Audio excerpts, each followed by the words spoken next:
juga beku, tapi ku aman saat kau nyaman. Dari waktu itu panas, ku beri kau angin. Walaupun ku juga gerah, tapi ku penuh saat kau teduh. Sudah paham kan sejauh ini, ku yakin.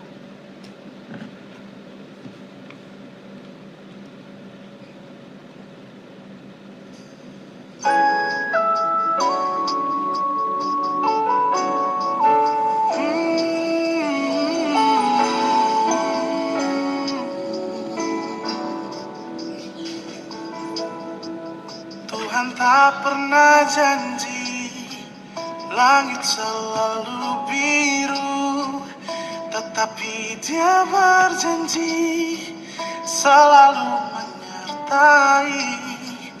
Tuhan tak pernah janji jalan selalu rata, tetapi Dia berjanji berikan kekuatan. Jangan pernah menyerah, jangan berputus asa. Mujizat Tuhan ada saat hati menyembah. Jangan pernah menyerah, jangan berputus asa. Mujizat Tuhan ada bagi yang setia dan percaya.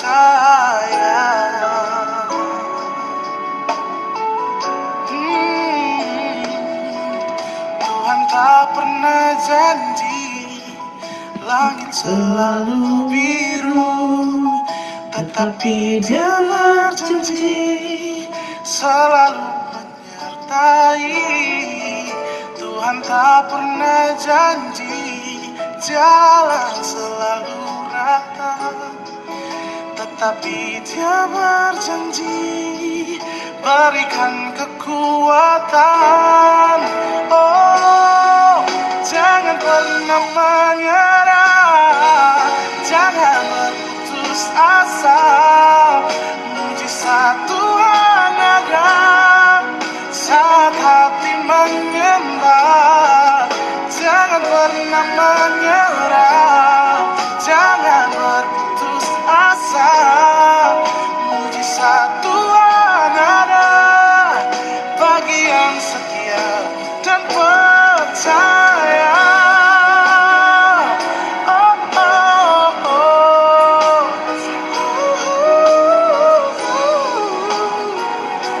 Oh, jangan pernah menyerah.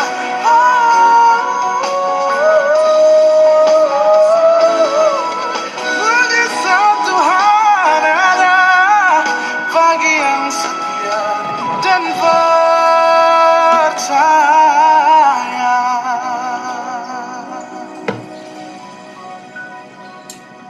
Haleluya, haleluya, haleluya. Ya, Shalom Bapak Ibu yang saya kasih demi nama Bapa dan Putra dan Roh Kudus. Satu hari lagi kita belajar firman Tuhan. Saat ini kita akan membahas tentang kitab Esra ya Bapak Ibu ya. Sorry saya belum ganti. Ya, Bible Study ini saya adakan setiap hari Senin, Rabu, dan Jumat. Dan setiap hari Minggu jam 19 waktu Indonesia bagian Barat. Senin, Rabu, dan Jumat setiap 10 waktu Indonesia bagian Barat.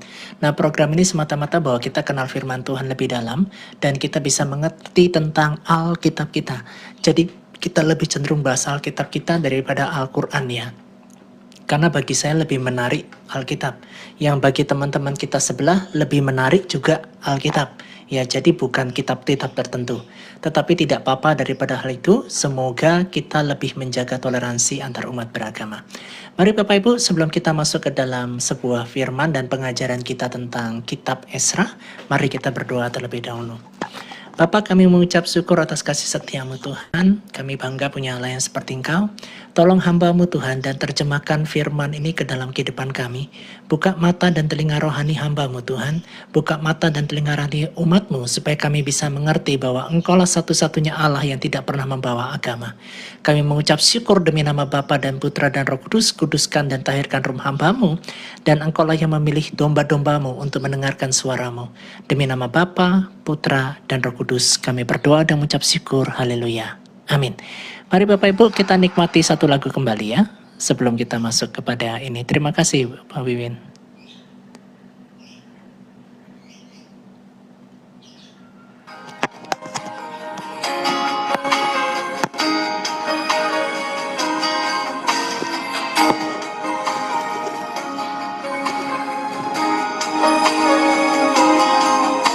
Saat dunia kecewakan dan tak ada satu pun yang peduli, Dia peduli. Saat dunia menyakitkan, bahkan yang terdekat pergi meninggalkanku, Dia ada. Sampaikan Yesus segala beban hidupmu, Dia hanya saja doa saat kau berseru. Sampaikan pada Yesus, Dia mengerti hatimu, Dia mengerti air matamu dan memulihkanmu.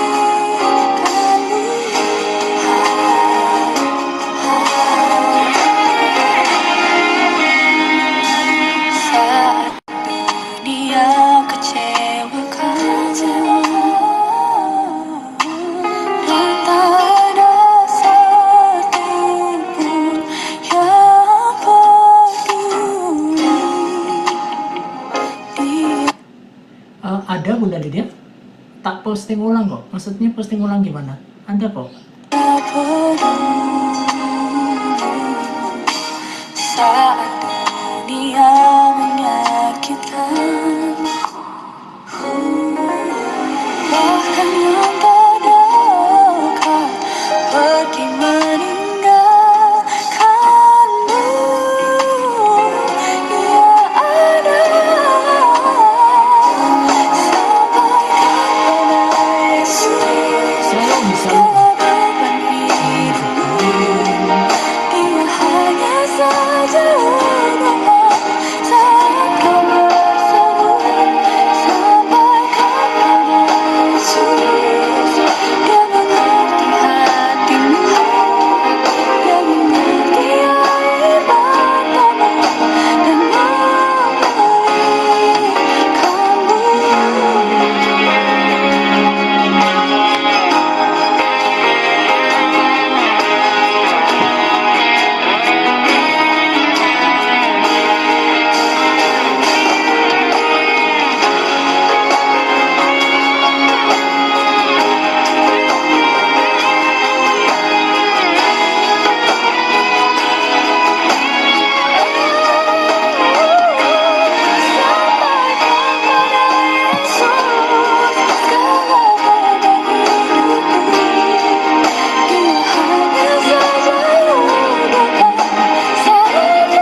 Oke.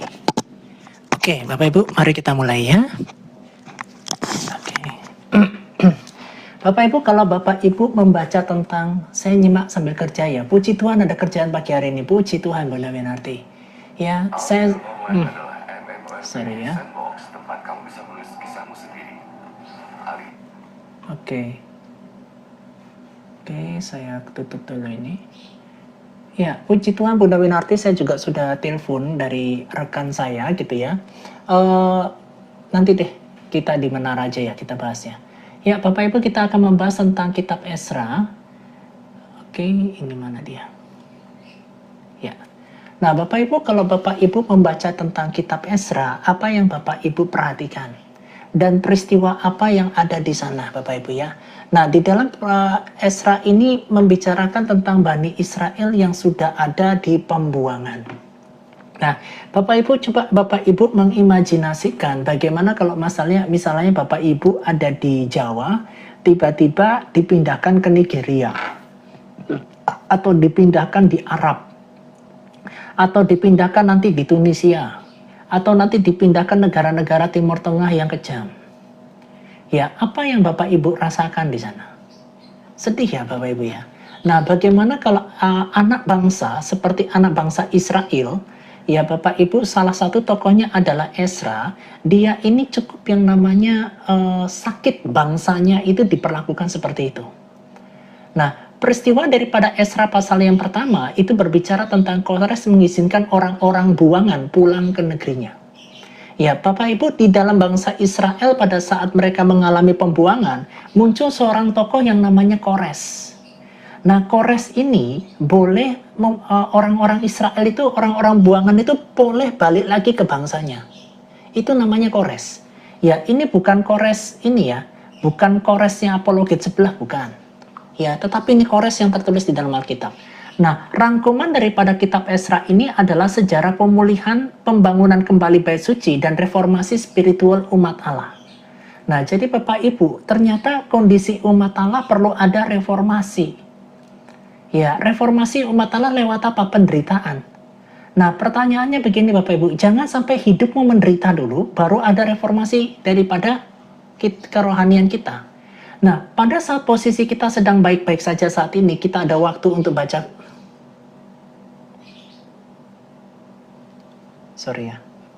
Kita ada waktu untuk baca firman Tuhan, kita ada waktu untuk nanti bersekutu dengan Tuhan. Ini adalah kesempatan kita, jangan nunggu sengsara dulu Bapak Ibu. Nah, reformasi spiritual daripada umat Allah itu direformasi di masa apa? Pembuangan. Nggak enak. Ya. Nah, sejarah pemulihan, pembangunan kembali bait suci, dan reformasi spiritual umat Allah. Jadi Bapak Ibu, di kisah Ezra ini juga menjadi seorang tokoh yang benar-benar kepingin supaya bait Allah itu dibangun untuk kedua kalinya. Bapak Ibu. Nah, ini menjadi proses daripada pembangunan bait Allah yang kedua. Ya. Nah, kitab Ezra ini ditulis oleh siapa? Kitab Ezra ini ditulis dalam tradisi Yahudi dan Kristen mengaitkan penulisan kitab ini dengan Ezra itu sendiri. Ezra itu siapa? Seorang imam keturunan Harun dan ahli Taurat yang mahir. Nah, jadi Ezra ini keturunan Harun Bapak Ibu. Jadi keimaman itu diwariskan. Ya, jadi Bapak Ibu enggak ada yang namanya kursus imam itu, enggak ada. Ya, tetapi sifatnya warisan. Jadi kalau misalnya kita pendeta Bapak Ibu ya, kita pendeta itu kita perlu yang namanya sekolah STT. Sebagai persyaratan kita masuk STT. Suaranya Koko hilang, kecil. Masa sih? Ini keras loh. Hilang ya? Cek hilang suaranya. Enggak kan ya? Jelas kan? Jelas kok. Ya. Aman toh? Aman. Nah, Bapak Ibu, Ezra ini seorang imam dari keturunan Harun. Ya, jadi pada saat kita menjadi pendeta, itu masih harus STT dulu. Makanya saya ngambil STT S2. Saya ngambil magisternya di sana. Sekolah dulu, baru nanti tiba-tiba dapat jabatan pendeta. Kalau persyaratan itu tidak diberikan, itu tidak dapat. Nah, kalau di Israel itu berbeda. Di Israel itu di zaman dulu Harun memperanakan A memperanakan B memperanakan C memperanakan D, itu terus keturunan. Keturunannya terus jadi imam. Nah, sama persis kayak di Bali. Nah, kalau di Bali itu ada yang namanya jero, anak-anaknya dari berapa anak itu ada pengganti jeronya ini. Ya, ada pengganti pedandenya ini. Ada pengganti daripada itu diambil dari keturunannya. Itu sistem warisan, Bapak Ibu. Nah, nggak seperti kita ini, kalau mau jadi imam harus yang namanya sekolah gitu, nggak ada, Bapak Ibu. Ya, sekolah kerabian atau pendidikan orang Israel ada, tapi kalau untuk imam, itu harus dari keturunan Harun. Ya, itu namanya Esra. Dan Esra ini adalah seorang imam keturunan Harun dan ahli Taurat yang sangat mahir. Beliau inilah yang menuliskan kitab Esra itu sendiri. Sebagai ahli teologi modern menganggap kitab ini disusun oleh sang penawarik atau chronicler yang juga menulis kitab Tawarikh dan Nehemia menggunakan memoir asli Esra. Gitu Bapak Ibu. Ya, ini ditulisnya, sejarah dari penulisannya dilihat dari tradisi Bapak Ibu. Nah, ini ditujukan kepada siapa? Ditujukan kepada kaum sisa orang Israel yang ada di pembuangan, yang baru saja kembali dari pembuangan panjang di Babel menuju Yerusalem. Ya, berapa tahun? Sekitar 70 tahun. Ya, nggak apa-apa, Kak Strawberry, nanti kan bisa pakai ini, nanti bisa lihat di YouTube juga, nggak apa-apa. Ya, jadi ini Bapak Ibu, ini peristiwanya. Ya, peristiwanya merujuk kepada apa? Satu bangsa, satu bani yang namanya Bani Israel. Ya, jadi kalau Bapak Ibu ada kitab-kitab lain yang membahas tentang kitab Israel dari sudut pandang berikutnya, yang selalu yang dibahas itu selalu Israel sebagai bangsa umat pilihan Tuhan. Yang bukan bangsa umat pilihan Tuhan tidak pernah dibahas. Makanya kepada orang yang menjadi pilihan, itu yang menjadi pewarisnya terus-menerus.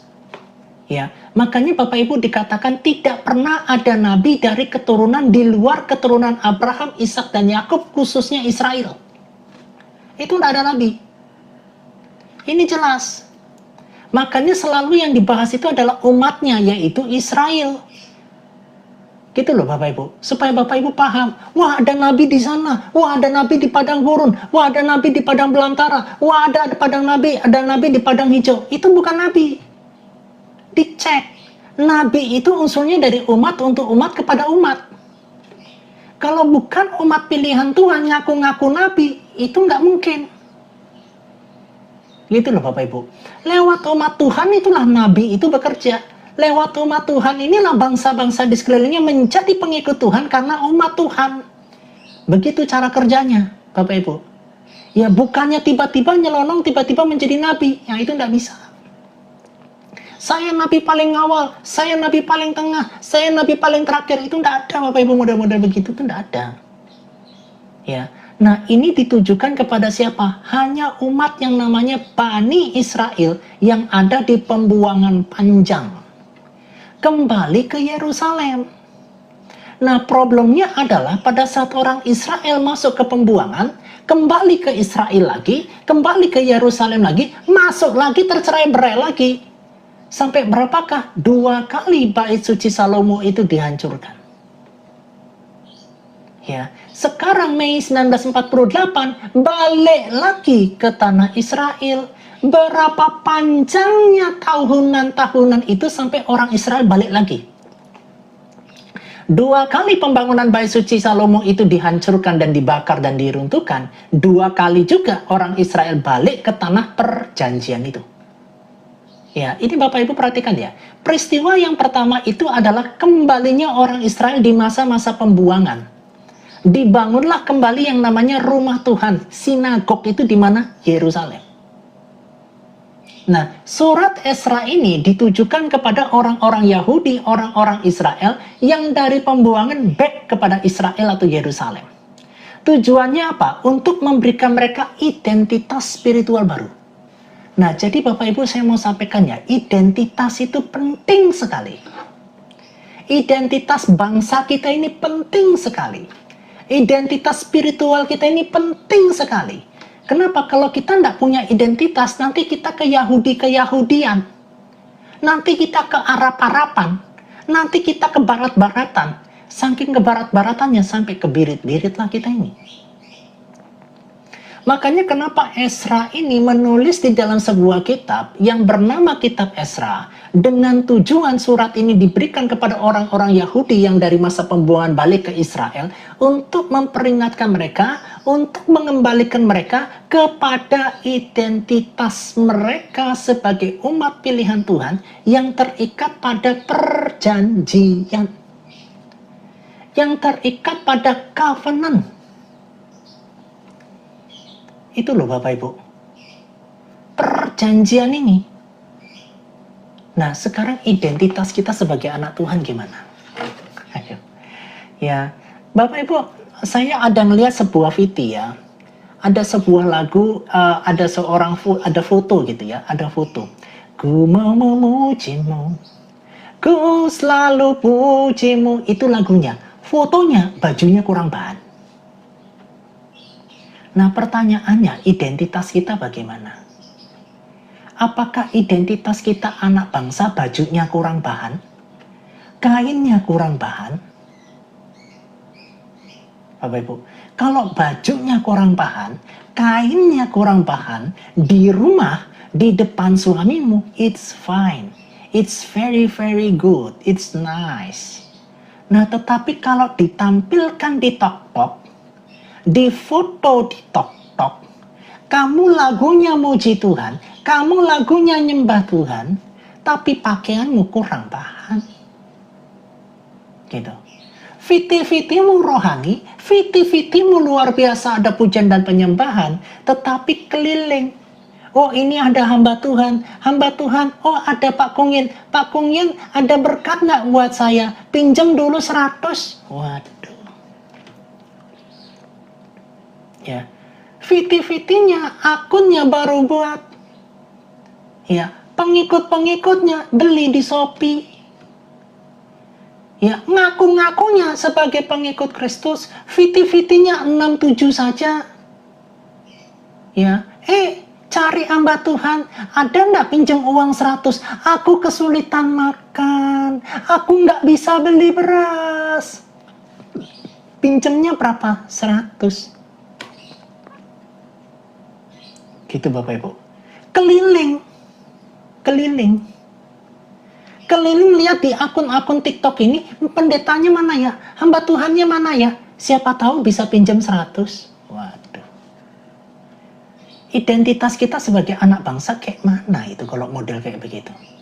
Identitas kita sebagai anak Tuhan kayak mana kalau kita kayak begitu itu? Identitas kita ini udah rusak Bapak Ibu. Makanya kenapa kita perlu yang namanya identitas spiritual. Kenapa kita perlu yang adanya reformasi daripada spiritual. Ya, datang ke anak Tuhan. Punya apa Pak? Punya kopi. Tak ambil dulu barangnya ya. Uangnya nanti ntar ya. Diambil barangnya, uangnya nggak turun-turun. Ya, lebih repot lagi masuk ke Komsel, masuk ke CG, masuk ke KM, masuk ke KUL, keliling muter. Pinjam dulu 100 sama si A, pinjam dulu 100 sama si B, pinjam dulu 100 sama si C, pinjam dulu 100 sama si F. Loh kok muter? Pinjam dulu 100-nya kok muter? Merasa sudah di live TikTok, merasa sudah dekat, merasa sudah sering ngobrol di live TikTok, mulai berani pinjam uang. Nah pertanyaannya Bapak Ibu, identitas spiritual kita gimana? Identitas kita sebagai anak Tuhan seperti apa? Nah itu harus dikoreksi kita itu. Ya, makanya Ezra ini membawa perubahan. Ezra ini membawa reformasi. Reformasi daripada Ezra ini adalah mengembalikan umat buangan ini. Orang-orang Israel yang ada di pembuangan balik kepada Israel. Kamu punya perjanjian loh dengan Allah. Kamu harus punya ketaatan loh dengan Allah. Kembalilah kepada hukum Musa, kembalilah ke Taurat Musa, kembalilah kepada ketetapan-ketetapan Allah yang sudah diberikan kepada umatnya, yaitu Bani Israel. Gitu. Makanya Bapak Ibu, saya kasih tahu ya, satu-satunya bangsa yang diberikan hukum-hukum Allah, yang diberikan ketetapan Allah, bangsa itu cuma Israel. Ya, bangsa Arab tidak. Keturunan Ismail tidak pernah diberikan hukum-hukum Allah, tidak pernah diberikan ketetapan-ketetapan Allah. Dari Bani Israel inilah kita harus ngerti Tuhan. Dari Bani Israel inilah kita harus belajar. Ketidaktaatan Bani Israel kepada Tuhan Allahnya membuat dia pembuangan di tanah buangan. Ini pembelajaran bagi kita Bapak Ibu. Kalau kamu sebagai anak Tuhan, identitasmu keliling, pinjam dulu 100 keliling, kamu dibuang. Kamu mendapatkan tanah yang keras dan tandus. Kamu ada di tempat pembuangan. Kalau hidupmu seperti itu, kamu tidak punya identitas sebagai anak Tuhan. Ya, saya kasih tahu Bapak Ibu ya, jangan berpikir kamu pergi ngutang-ngutang sana-sana. Pergi nipu-nipu di sana, keuanganmu, ekonomimu bagus. Enggak. Ada harga yang harus kamu bayar dari ulahmu itu. Apa yang kau tanam, kau petik. Apa yang kau tabur, kau petik. Kalau kamu masih punya kebiasaan, ya, datang ke sebuah persekutuan, anak saya di Jakarta, anak saya di Surabaya, pas minta apa? Minta uang. Alasannya minta doa. Gitu loh. Tujuannya turun uangnya kok, sumbang ke aku kok, tolong aku kok, dengerin ceritaku yang sedih ini kok. Waduh ya ampunnya repot. Ya, kita ini bukan yang namanya apa, kita ini bukan sinterklas loh. Ya, datang ke kita, datang ke persekutuan, datang ke kul, datang ke ini gitu. Ya, bukan menceritakan masalahnya, tapi masalah yang dibuat-buat. Itu. Tujuannya apa? Need peace. I have money. Repot loh Bapak Ibu kalau kita punya mental kayak begini sebagai anak Tuhan. Identitas kita bukan identitas. Ini banyak loh. Yang keliling muter itu banyak loh. Keliling ke komsel yang satu, keliling ke CG yang satu, nanti keliling ke persekutuan yang mana, keliling persekutuan yang mana. Ya, saya mau jemput anak saya di utara, saya mau jemput anak saya di Jakarta, saya mau jemput anak saya di Malang, saya mau jemput anak saya di Semarang, di Purwakarta dan sebagainya. Aku nggak punya uang kok, bagaimana aku kok, tolong doakan aku. Tujuannya bukan minta didoakan, minta ini. Minta ini, kamu minta ini. Gitu loh Bapak Ibu. Datang pada saat butuh. Persekutuan tak mau datang. Jadi pada saat datang itu butuh. Saya punya teman pada saat itu Bapak Ibu. Orang tuanya meninggal, datang dia ke komsel, datang ke CG. Entah bagaimana gitu ya. Ketawa komsel saya, ayo urunan ngasih dia uang. Aduh ya ampun. Gitu. Ini pemimpinnya juga tidak berhikmat. Gitu. Pas makan-makan datang. Pas berproses kita berkumpul untuk menyiapkan sebuah acara, tidak pernah datang. Makannya datang. Nah, identitasmu sebagai anak Tuhan lah kepriben kalau kayak gitu itu.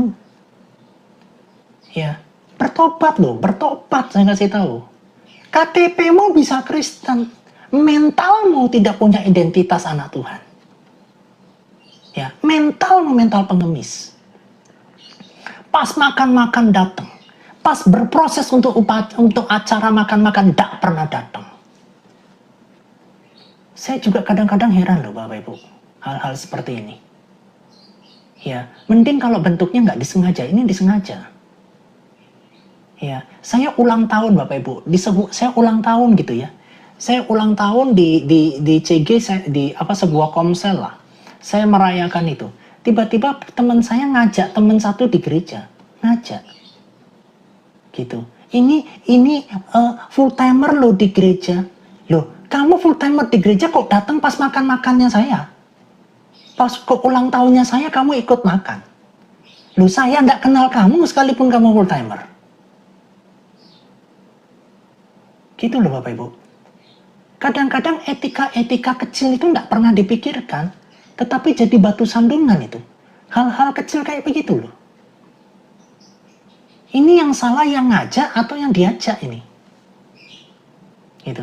Saya pernah ingat sekali istri saya itu pernah ngomong kayak gini sama saya.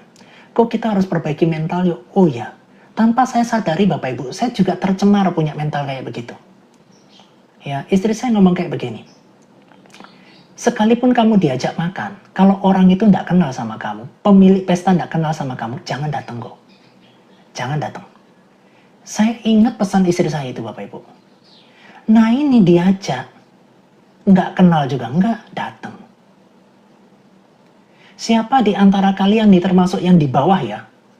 Kalau kalian masih punya mental kayak gitu, bertobat kamu. Bertobat, betul. Pas acara gereja makan-makan datang.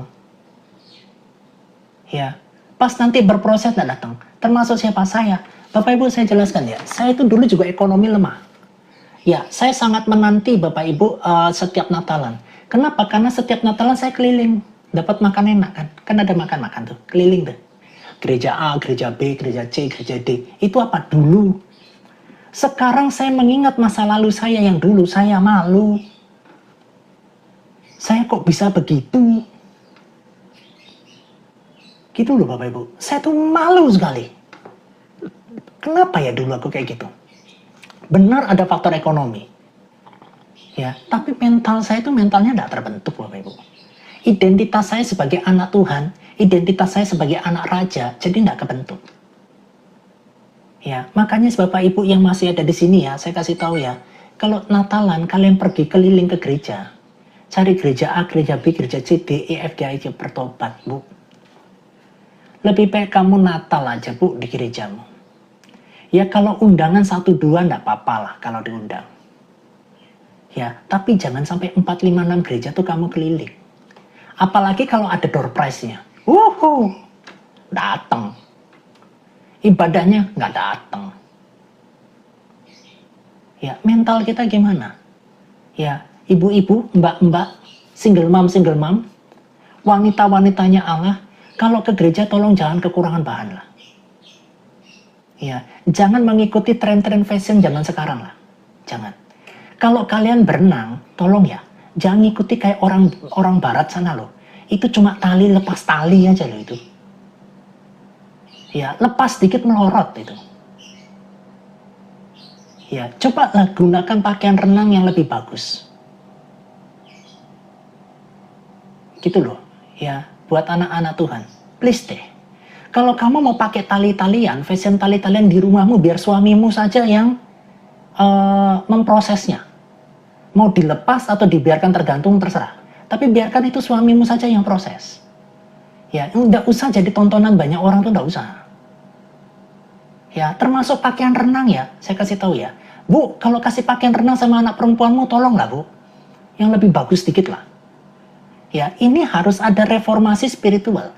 Ezra ini melakukan reformasi spiritual, mengembalikan identitas kita sebagai anak Tuhan. Mengembalikan identitas kita sebagai umat Tuhan. Ya, kita sebagai anak Tuhan itu berjuang apa? Bangun koneksi. Kalau ada orang yang bantu, ada orang yang kesulitan, kita bantu cari pekerjaan. Sesekali kita bantu rupiah, enggak apa-apa. Kita berkati rupiah, enggak apa-apa. Tetapi kita bantu dia cari kerjaan. Itu fungsi kita sebagai anak Tuhan, itu fungsi kita sebagai identitas anak bangsa. Susah dibilangin kok, nah ya itu repot tuh. Ya, makanya Bapak Ibu, yang menjadi rusaknya itu apa? Generasi kita yang nggak ngerti identitasnya sebagai anak Tuhan. Rusak. Yang dimulai dari siapa? Kita orang tuanya. Kita orang tuanya juga nggak punya identitas anak Tuhan. Gitu loh. Bagaimana anak-anak kita tuh diwariskan identitas yang anak Tuhan?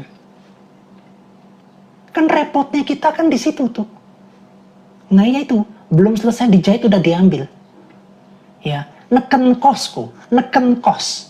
Saking neken kosnya, neken kurangi bahan. Luar biasa nggak? Neken kos. Gitu loh Bapak Ibu.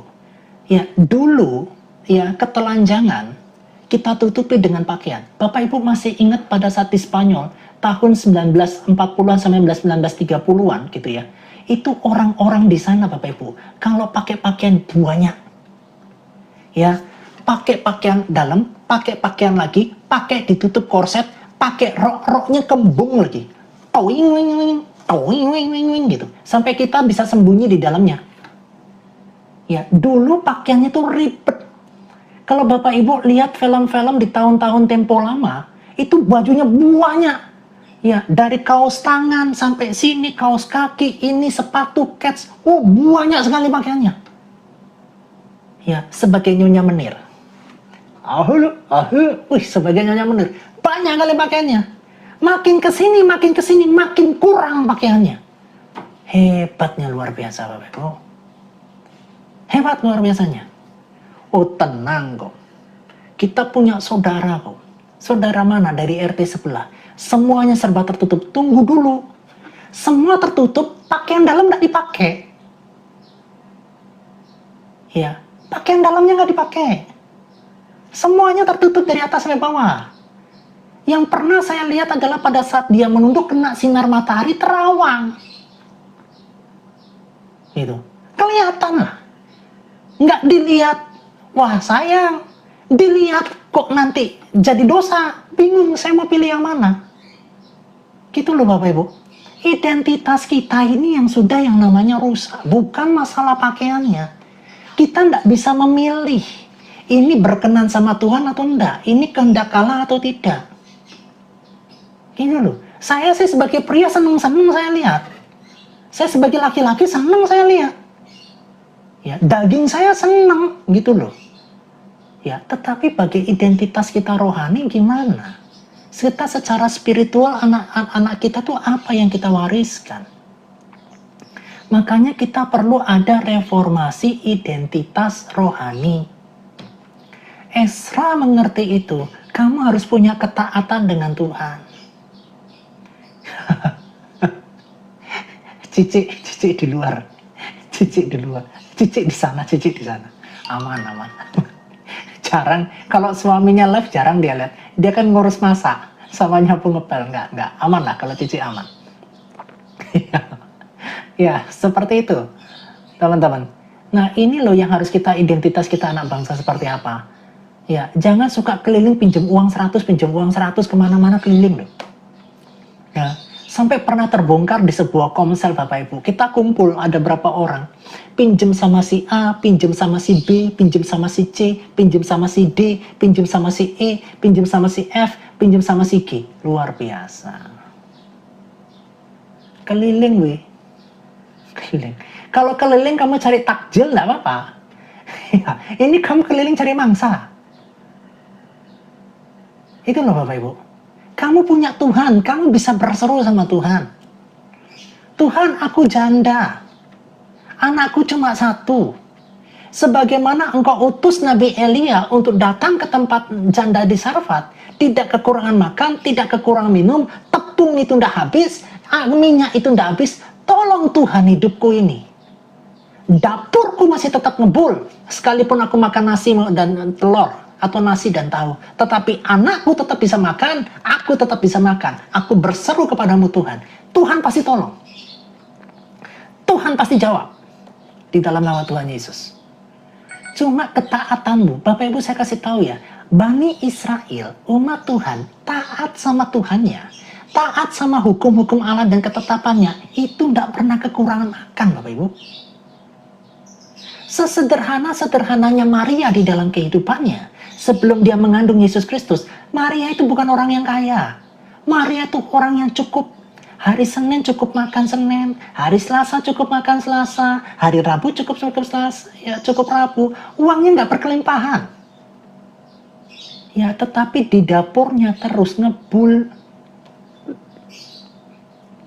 Janda di Sarfat juga sama. Elia datang kepada janda di Sarfat, buatkan aku roti, buatkan aku minyak. Buatkan itu terlebih dahulu. Ya, kamu carilah dahulu kerajaan Allah dan kebenarannya, pasti Tuhan berkati. Ketaatanmu itu yang Tuhan minta. Kesetiaanmu itu yang Tuhan minta. Aku sudah 3 tahun. Sudah 4 tahun.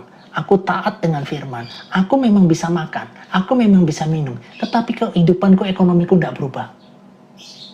Yang pertama, ada masa lalu yang harus kamu bayar. Apa yang pernah kamu tanam di masa lalu, itu harus kamu petik. Makanya Bapak Ibu, perjalanan ikut Tuhan itu naik gunung, bukan turun gunung. Naik gunung itu lebih berat. Ya, dulu kehidupan kita sebelum kenal Tuhan Bapak Ibu, kita -1, -2, -3, -4, -5, -6, -7. Kamu bertobat, kamu jalan dari titik minusmu. Kamu tidak ke titik nol.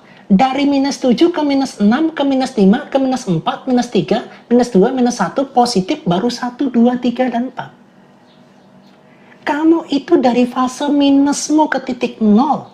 Sampai kamu melangkah dari nol itu ke positif 1, 2, dan 3. Disitulah Tuhan pulihkan ekonomimu, disitulah Tuhan berkati ekonomimu, disitulah Tuhan membalikkan kondisinya semua. Tapi kamu harus lewat dari titik minusmu itu. Sering sekali kita ikut Tuhan, dipulihkan, diberkati, pulihkan, langsung dipulihkan. Tidak. Kamu harus jalan berbalik. Dari titik minus berapa sampai ke titik nol. Ini sama dengan Israel. Sama kayak umat Tuhan Bani Israel. Dia bertobat, dia harus balik dulu dari titik minusnya. Baru setelah itu berbicara tentang pemulihan. Kalau kamu sekarang 3 tahun, 4 tahun masih dalam kondisi ini, tetap mengucap syukur dalam Tuhan. Kenapa? Karena Tuhan sedang proses hatimu seperti Maria. Ya, supaya kamu apa? Diberikan kapasitas, diberkati Tuhan, supaya pada saat kamu diberkati dengan ekonomi yang baik, kamu tidak meninggalkan Tuhan. Ya, seperti itu Bapak Ibu.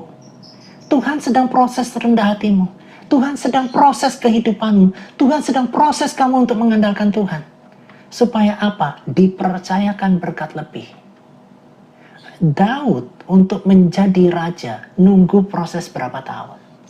Saya mau tanya. Daud sebelum menjadi raja dituduh sama mertuanya, mau dibun-bun sama mertuanya, dikasih perkawinan politik sama mertuanya, tetapi setia dia ikut Tuhan sampai dia menjadi raja. Sama.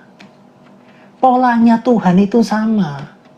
Kalau kamu dipilih Tuhan, sama seperti Daud dipilih Tuhan, kamu proses dulu.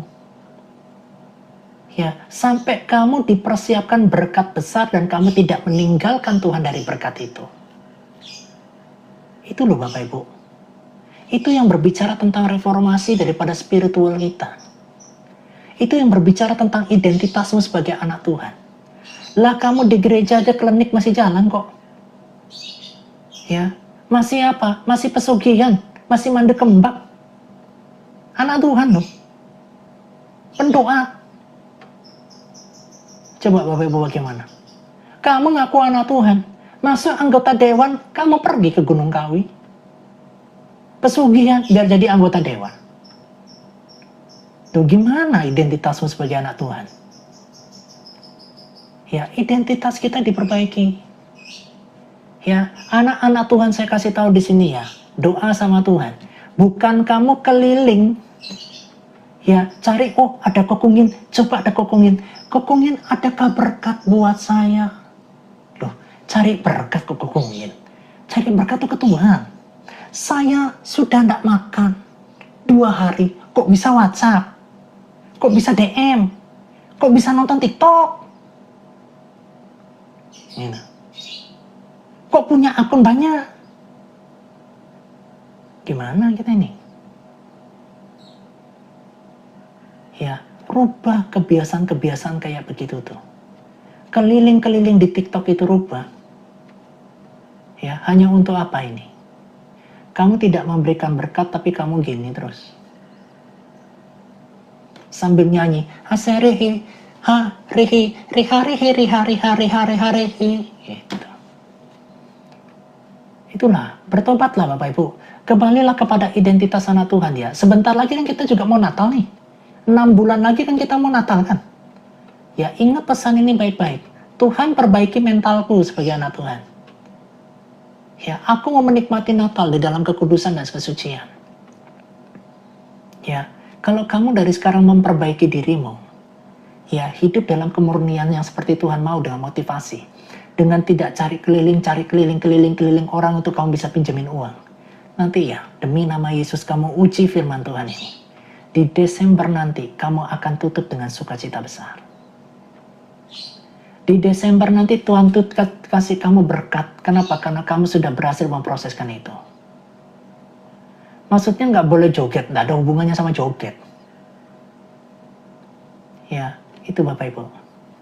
Berkat yang terbesar itu adalah ketaatanmu sama Tuhan. Sehingga mata Tuhan tertuju kepadamu. Itu berkat terbesar. Makanya kenapa bangsa Israel diberkati dengan seperti ini? Tuhan memberkatimu dan melindungimu. Tuhan menyinarimu dengan wajahnya dan memberikan engkau kasih setia. Tuhan menghadapkan wajahnya kepadamu dan memberikan engkau damai sejahtera. Itu berkat terbesar.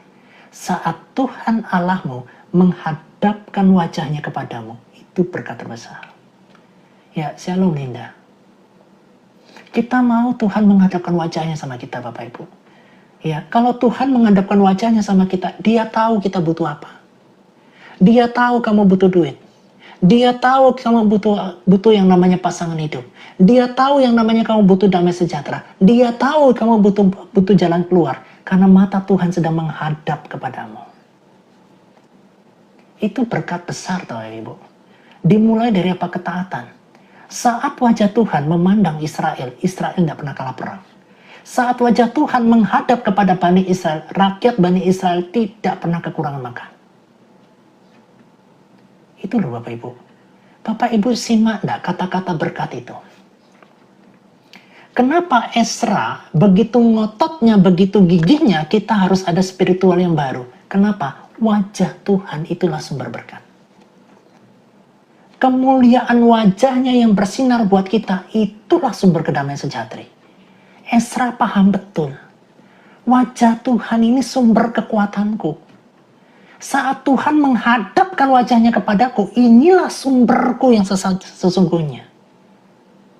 Sadar nggak kita Bapak Ibu untuk hal itu? Tapi kita nggak menghadap kepada wajah Tuhan, kita menghadap kepada Mammon.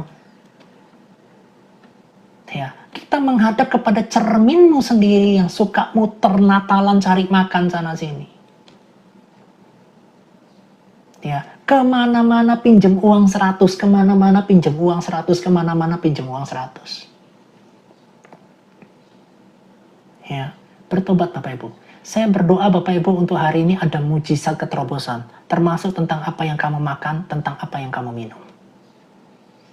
Ya, jangan terlalu minta berkat ekonomi secara berlebihan. Tetapi mintalah wajah Tuhan dengan kekuatannya. Mintalah sinar kemuliaan Tuhan yang ada di wajahnya. Saat kamu mendapatkan sinar kemuliaan itu dengan ketaatanmu, saat wajah Tuhan menghadapkan wadahnya kepadamu, semuanya selesai, semuanya beres. Itu Bapak Ibu yang saya cari. Wajah Tuhan dan kekuatan Tuhan itu di atas segala-galanya. Betul Bapak Ibu. Ya Bapak Ibu, saya tuh kepingin punya PC all-in-one. Ya, tiba-tiba saya diberkati. Ada, toeng. Gitu. Ini baru datang kemarin. Kemarin sore baru datang. Ya, tidak pernah kepikir saya ini. Tuh, grafisnya lebih bagus. Ya, jauh lebih semangat lagi saya menyusun daripada untuk apa format pelayanan. Ini semua berkat Tuhan, Bapak Ibu. Tidak pernah saya kepikir. Saya cuma bergumam dalam hati. Aku kok kepingin ya PC all-in-one. Ya, tiba-tiba mama saya datang. Ya, cari itu satu komputer yang bagus apa? Tuhan kabulkan loh. Ya, saya senang sekali. Saya tambah semangat sekali. Bapak Ibu, yang saya sering pakai untuk live itu ini, HP Infinix saya ini. Ya, satu hari ini 6000 mAh itu bisa 3 kali saya ngecas. Ya, Tuhan berikan saya handphone baru yang sedang pakai live ini. Dari mana? Keluarga saya di Heaven Ministry bersama teman-teman. Ya, saya tidak pernah minta sama mereka. Saya cuma bergumam dalam hati, Tuhan, aku butuh satu lagi kayaknya. Tuhan jawab. Bapak Ibu, saya kasih tahu ya, wajah Tuhan itu lebih utama, betul. Saya ngalami betul itu Bapak Ibu. Wajah Tuhan dan kekuatannya Tuhan itu di atas segala-galanya. Saat Tuhan Allahmu menghadapkan wajahnya kepadamu, itu sumber damai sejahtera itu. Tuhan tidak kasih kamu kaya. tapi Tuhan kasih pemeliharaannya itu iya dan amin. Kalau kamu kaya, hitungan 1 tahun, 2 tahun bisa habis. Tetapi kalau pemeliharaan Tuhan sampai ujung kehidupanmu, sekalipun anak-anakmu sudah menikah kemana-mana, kamu tetap terpelihara di dalam nama Yesus. Itu yang saya pegang, Bapak Ibu. Ya, cari wajah Tuhan. Esra ini berjuang untuk apa? Mencari wajah Tuhan. Apa yang diperbaiki sama Esra? Bait suci, the first yang menjadi fokus utamanya. Untuk apa? Memperbaiki. Untuk apa? Reformasi. Ya, bait sucimu itu tubuhmu saat ini. Ya, latar belakang daripada sejarah ini Bapak Ibu, itu pembuangan Babel. Umat Yehuda telah menjalani masa pembuangan di Babel selama kurang lebih 70 tahun. Bayangkan. Ya, Bapak Ibu, sekarang kita Indonesia merdeka sudah berapa? 70 berapa? 78. Ya, 78 tahun ya. 1945, ya 45, berapa itu? 45, 50, 55, 75. Berapa Bapak Ibu? Kita Indonesia ini udah berapa tahun merdeka? 1945 dikurangi 2026 berapa ya? 81 kah? 78. 2026. Berapa itu ya? Saya kalau kayak gini nggak bisa ngitung. Ya, ini 70 tahun Bapak Ibu. 75 tahun. 70 tahun. Akibat apa? Ketidaktaatan dan penyembahan mereka di masa lalu. Ya, dekret Kores tahun 538 sebelum Masehi. Kerajaan Persia menaklukkan Babel. Allah menggerakkan hati Raja Kores dari Persia untuk mengeluarkan dekret yang mengizinkan orang Yahudi pulang dan membangun bait suci. 85 tahun. Kok 85? 86. 1945 kan tambah 55 kan 100. 55 ditambah 26 berapa? 75, 81. 81 dong. Kok 85? 81 dong. Kita kan 2026 kan? 81 enggak sih? Iya 81 kan? Iya 81. Coba bayangin Bapak Ibu, 70 tahun kamu di sana. 70 tahun kamu nggak di Indonesia. Gimana coba? Ini fokusnya Esra langsung bangun bait suci. Ya. Nah, peristiwa apa yang terjadi selanjutnya Bapak Ibu? Kepulangan bertahap. Kepulangan umat tidak terjadi sekaligus, melainkan dalam beberapa gelombang. Ya, Bapak Ibu, terulang kembali kan? Ya. Kepulangan umat ini tidak terjadi sekaligus, melainkan dalam beberapa gelombang. Gelombang pertama dipimpin oleh Serubabel. Puluhan tahun kemudian disusul oleh rombongan Esra. Ya, pulang. Dari masa kepembuangan pulang. Kira-kira kalau Bapak Ibu 70 tahun ada di Nigeria, 70 tahun kemudian baru pulang ke Indonesia. Terus beberapa tahun kemudian pulang lagi. Gitu. Enak dah hidup kayak gitu Bapak Ibu. Ya, ini terjadi lagi di Mei 1948. Bani Israel gelombang pertama muncul lagi. Ya, nanti gelombang berikutnya. Makanya Israel sekarang Bapak Ibu meluas kembali. Bapak Ibu tahu, coba Bapak Ibu perhatikan ya, kalender lagi. Coba perhatikan petanya orang Israel dari zaman dulu, tahun 1948. Itu kecil. Kecil sekali. Ya, makin lama makin besar. Palestina makin lama makin kecil. Ya, perhatikan dari 1948 sampai sekarang, lebih luas lagi wilayah Israel. Mereka kembali. Ya, ketaatan kepada Allah itu di atas segala-galanya. Pokok utama dari pembahasan daripada kitab Esra Bapak Ibu, memahami tema-tema teologis besar yang mendasari narasi sejarah dalam kitab Esra. Makanya Bapak Ibu, kenapa pentingnya kalian belajar sejarah? Kalian itu harus pelajari sejarah. Jangan pelajari mitos Anunnaki. Gitu loh. Ya, jangan pelajari Dewa Zeus. Pelajari sejarah kehidupan manusia. Bagaimana kok kita ini di dunia ini? Dari mana asal-usul kita? Kenapa kok bahasa kok tiba-tiba jadi banyak? Sejarahnya gimana? Dari semua sejarah itu mulai coba perhatikan. Kenapa kok Tuhan memilih satu umat untuk menjadi umat pilihannya? Semua bangsa tujuannya untuk melihat umat Tuhan. Gitu. Makanya Bapak Ibu saya sampaikan ya, sembahlah Allah Israel umat Tuhan. Jangan pernah sembah Allah yang bukan Allahnya Israel. Mau Allah negeri Mekah kek, mau Allah negeri Samba kek, mau Allah Segi Tenggo kek, mau Allah negeri manapun, jangan sembah itu. Yang harus kamu sembah itu Allah negerinya Israel. Allah Abraham, Allah Ishak, Allah Yakub. Itu yang harus kau sembah. Pelajari sejarah itu dengan benar. Supaya kamu tidak diombang-ambingkan dengan muncul nabi-nabi ngaku nabi-nabi paling terakhir. You know. Yang harus kamu dengar adalah nabi-nabi yang paling di end. Sejarahnya tidak begitu Bapak Ibu. Tidak ada pengakuan-pengakuan kayak begitu. Sejarah ini penting, makanya kenapa umat Israel sangat terus menjaga sejarahnya. Kitab-kitab Taurat mereka, kitab tanah mereka akan terus jaga.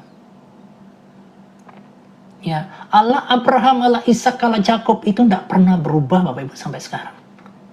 Untuk umat Tuhan. Sekalipun umat Tuhan itu binasa karena tidak mengenal Tuhan Allahnya, bahkan mereka tidak mengenal Mesias mereka. Tetapi bersyukur buat kita di bangsa-bangsa lain. Bangsa-bangsa di luar Israel, kita mengerti dengan Mesias, kita mengerti Raja orang Yahudi yang namanya Yesus Kristus Tuhan. Itulah yang harus kita sembah. Itulah yang harus kita permuliakan, dan dialah yang harus kita percayai. Ya, dari mana? Bangsa umat pilihan Tuhan. Jangan pernah percaya dengan nabi yang muncul dari bukan bangsa umat pilihan Tuhan. Esra keturunan Harun, dia dipercaya. Ya, Esra dari keturunan Harun, bangsa Israel, dia dipercaya. Dia yang membawa reformasi besar atas spiritual yang ada di Israel dan umat Tuhan. Sampai detik ini, firman Tuhan ini terbukti. Selama Benyamin Netanyahu berpegang pada hukum Taurat Musa dan ketetapannya, Israel sampai detik ini tidak pernah kalah perang. Terbukti di zaman Daud, terbukti di zaman raja-raja. Saat raja-raja itu berketetapan akan ketetapan Tuhan Allahnya, Allah Abraham, Ishak, dan Yakub, mereka tidak pernah kalah perang. Terbukti dari dulu sampai sekarang. Mau pergantian zaman kek, mau dulu lembing dan pedang kek, sekarang pakai tank-tankan kek, pakai helikopteran kek, pakai pesawat-pesawat kek, selama Bani Israel berpegang kepada Tuhan Allahnya, Allah Abraham, Ishak, dan Yakub, tidak akan kalah perang. Yang menyebabkan Israel menjadi pembuangan karena penyembahannya yang diganti. Bapak Ibu, penyembahannya lah itu diganti. Makanya Israel kalah perang. Kita lihat sekarang, kamu mau kenal Allah yang mana? Dan reformasi yang dilakukan adalah pembangunan Bait Suci Salomo yang kedua kalinya. Rumah Tuhan harus dibangun kembali. Kita harus reformasi Bapak Ibu. Rumah Tuhan sekarang berbicara dengan tubuhmu. Apa yang kamu pakai, apa yang kamu makan, apa yang kamu minum, perhatikan itu. Perhatikan tubuhmu. Supaya pakaianmu itu sopan, pakaianmu itu baik. Perhatikan tingkah lakumu supaya kamu keliling tidak keliling TikTok pinjam uang 100. Perhatikan tingkah lakumu supaya pada saat kamu bergaul, kamu tidak iri hati, dengki, dan pemarah. Perhatikan kehidupanmu, apakah kamu sudah perhatikan hidup ini taat dengan firman-Nya. Itu yang harus kau lakukan.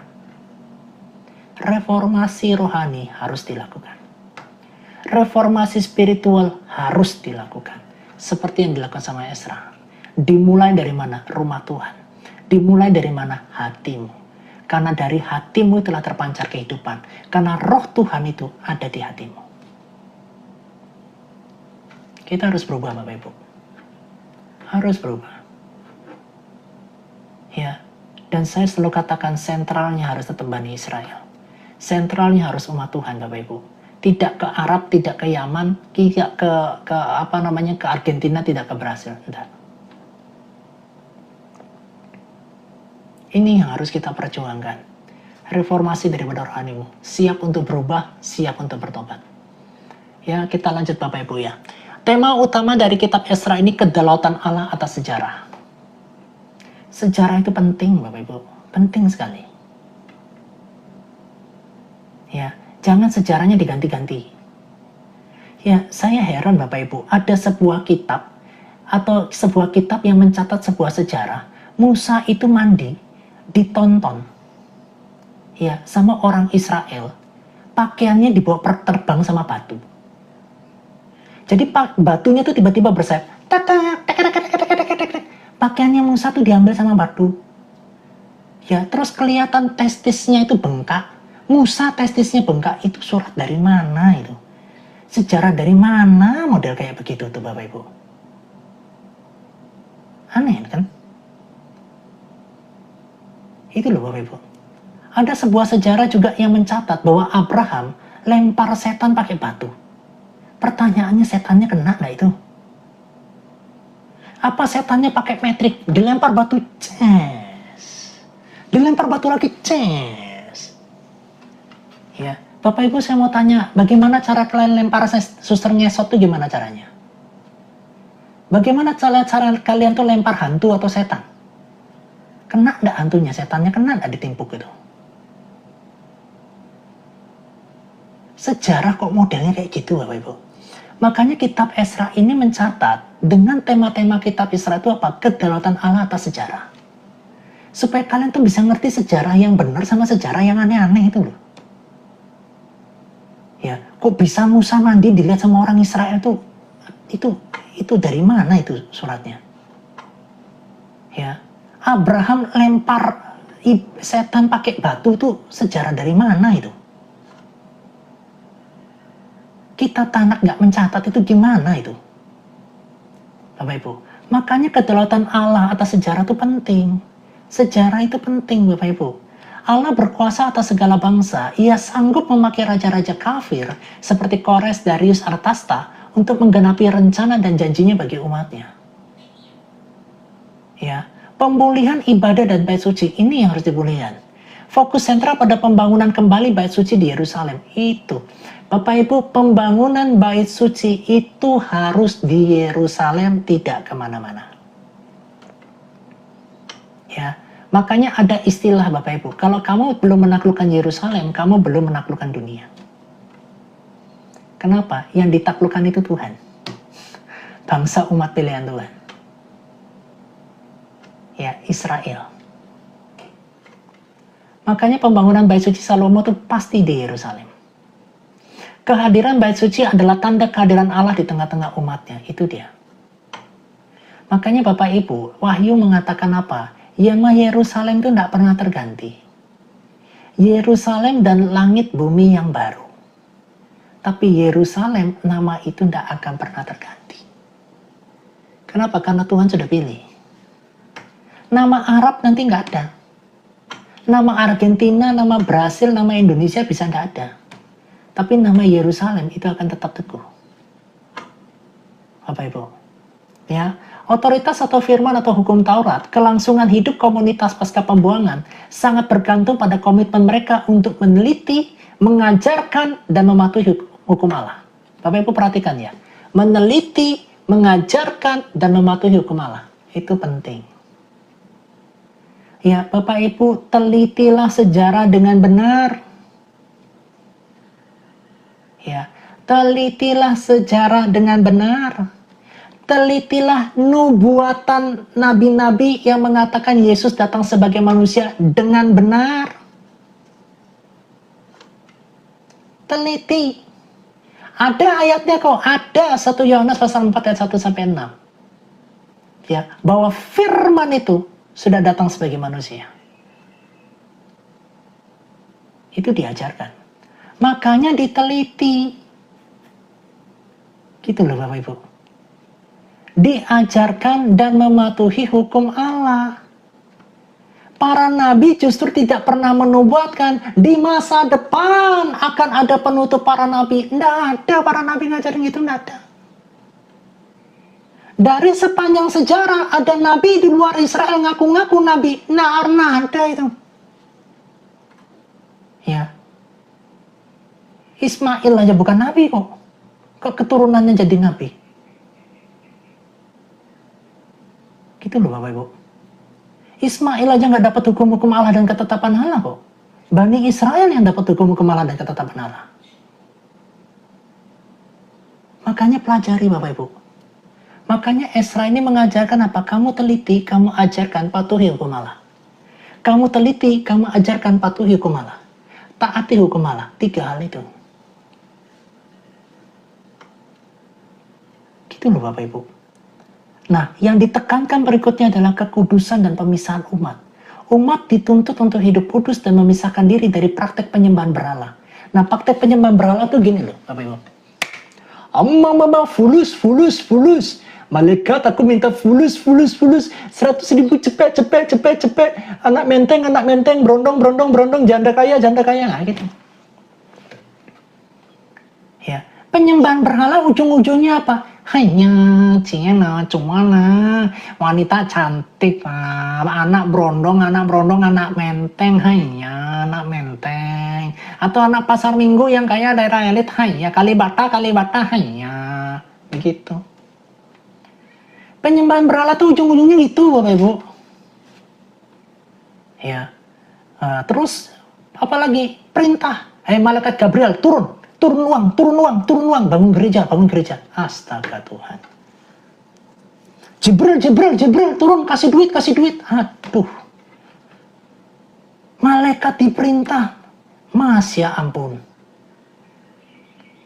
Nah, makanya kekudusan dan pemisahan umat. Umat itu dituntut untuk hidup kudus dan memisahkan diri dari praktek penyembahan berhala bangsa-bangsa sekitar demi menjaga kemurnian rohani. Kamu di hadapan Tuhan harus murni, tidak boleh nyampur okultisme. Ya, tidak boleh fulus-fulusan minta anak berondong, minta anak menteng, pasar minggu, apa dan sebagainya, nggak boleh. Makanya kamu datang ke Tuhan Yesus itu bukan untuk fulus Tuhan, fulus, hanya fulus. Gitu loh. Kita itu juga jangan memperlakukan Allah kita tuh kayak kita datang ke dukun gitu loh Bapak Ibu. Ya, kadang-kadang kita melakukan dukun, aku kan sudah begini Tuhan, transaksi dong. Ya, kamu menjaga kekudusan itu bukan kamu dapat fulus atau kamu dapat berkat. Kamu menjaga kekudusan itu kamu untuk dekat dengan Dia. Kamu punya keintiman dengan Dia. Bukan dapat fulus, bukan dapat uang. Tapi banyak sekali orang-orang menghadap kepada Tuhannya, tujuannya apa? Fulus. Datang ke tempat suci untuk apa? Fulus berondong Tuhan, anak menteng mobil Rolls Royce. Coba Bapak Ibu perhatikan, selalu unsurnya apa? Kekayaan, bukan? Materi. Kamu datang kepada Tuhan bukan untuk dapat Rolls Royce. Kamu datang sama Tuhan itu bukan untuk dapat pangeran kodok gitu ya.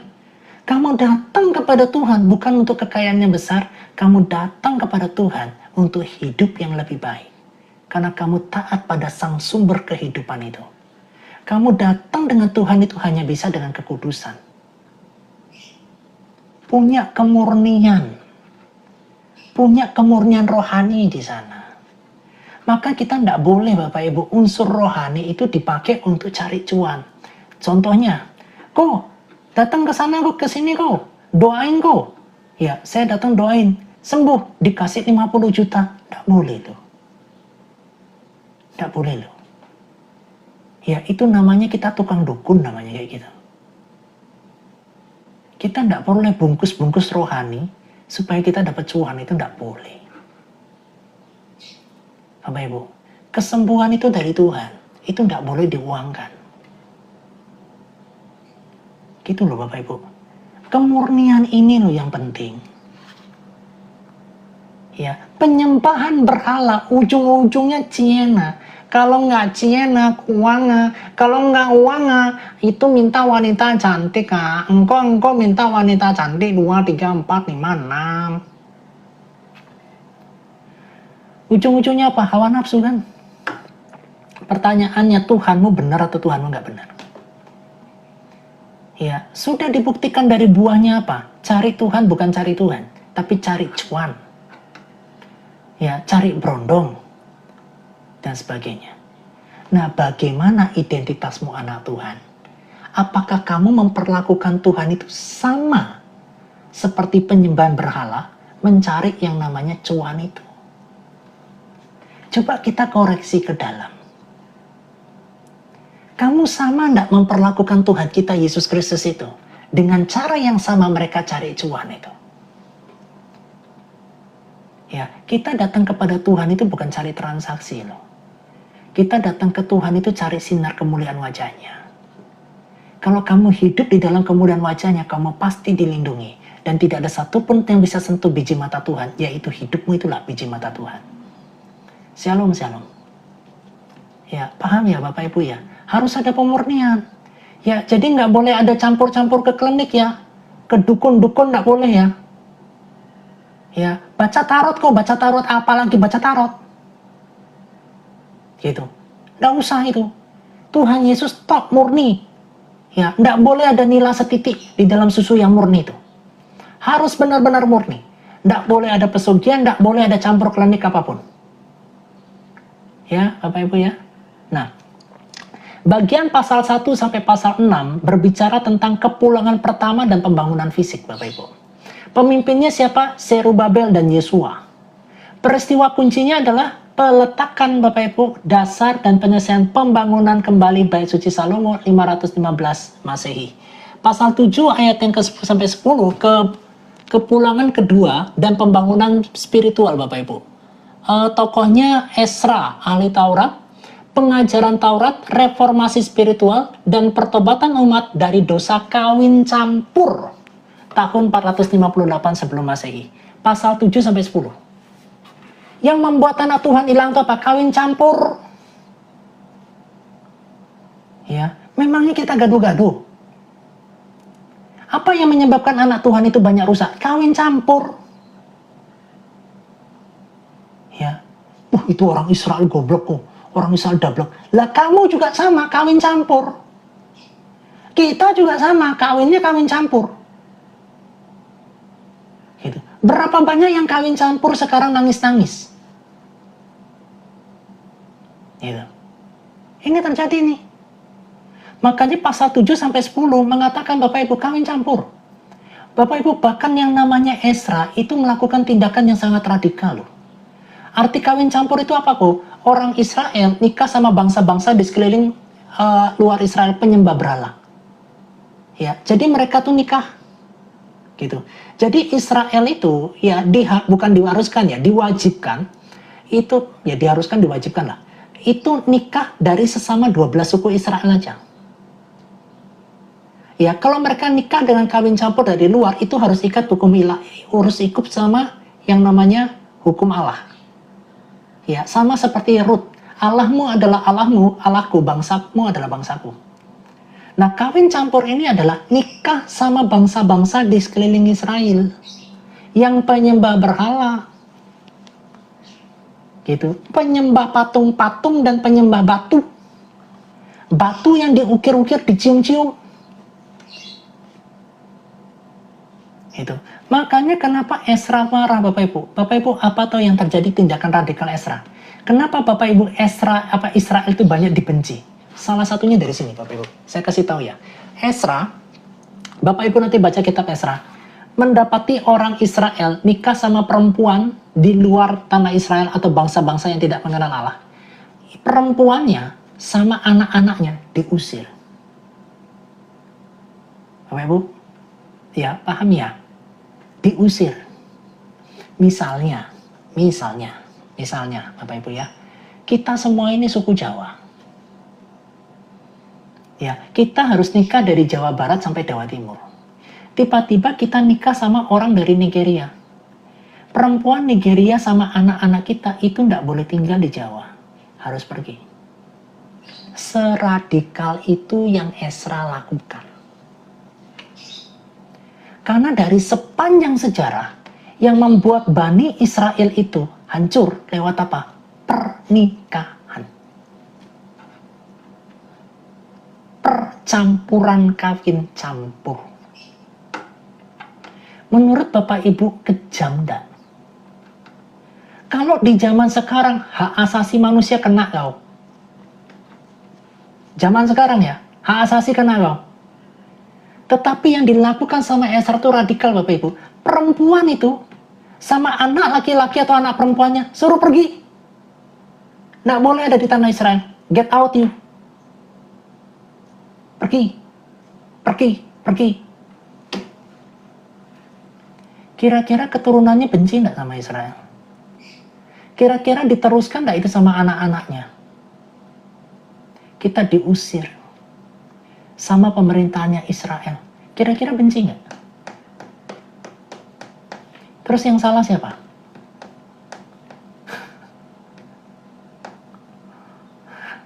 Kalau itu terjadi di zaman kita sekarang ini, siapa yang dihujat? Pemerintahnya.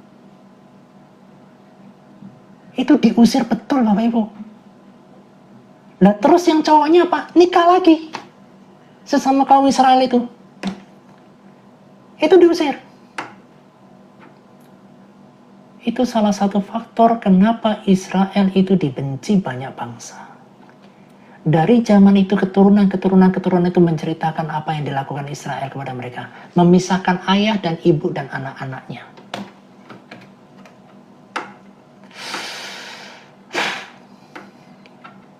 Bisa dimengerti ya, Bapak Ibu bisa dimengerti ya.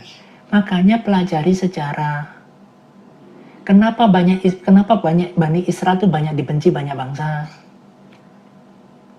Faktornya dari mana? Diwariskan dari atas itu. Sakit hatinya diwariskan. Ya, sama seperti kita di zaman dulu kan. Benci sama orang Chinese kan. Orang tuanya ngasih tahu ke anaknya, jangan berteman sama orang Chinese, begitu. Terus diwariskan. Sama kan sekarang yang kejadian, bukan cuma ke tanah ke tanah suku, ke tanah agama juga sama. Ya, diwariskan kan orang tua ke anak, jangan bergaul sama orang Kristen itu kafir. Ya, jangan bergaul sama orang Kristen, kafir itu. Didapetin di Surabaya. Ya. Nah, kenapa nggak diajak main nak? Ya karena aku Kristen. Nah, coba tuh. Ya, nanti di Pekanbaru ada juga kasusnya. Kenapa kok kamu nggak main ini? Ya karena dia Kristen kan kafir. Hah? Kayak gitu dah. Kayak gitu Bapak Ibu jadinya. Itu diwariskan dari keturunan. Gimana Israel nggak dibenci Bapak Ibu kalau kayak gitu? Paham ya Bapak Ibu ya? Itu sejarahnya itu. Ya, kenapa kekristenan itu dibenci? Ya salah satunya orang tuanya ngajarin anaknya, jangan bergaul sama orang Kristen. Kamu bergaul sama orang kafir. Muncul sekarang di anak SMP, di anak SD, keluar itu semua. Kalau nggak ada media sosial, nggak kebuka ini kan? Betul nggak? Karena ada media sosial kebuka. Kasus yang ada di Riau bagaimana? Almarhum meninggal itu karena dia Kristen. Ya, diproses nggak secara hukum? Tutup, jangan sampai media tahu. Udah tutup aja udah.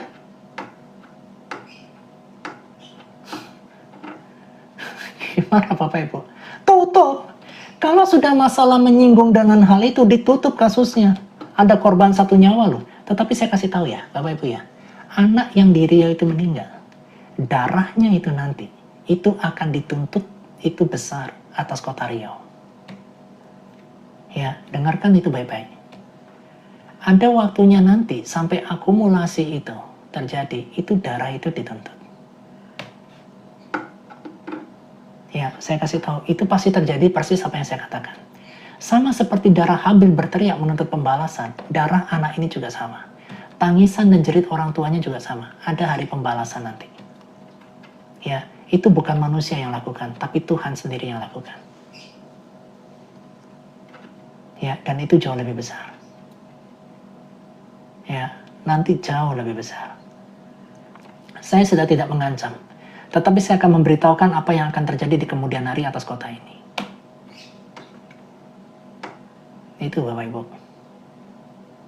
Sama Bapak Ibu kasusnya kayak begini.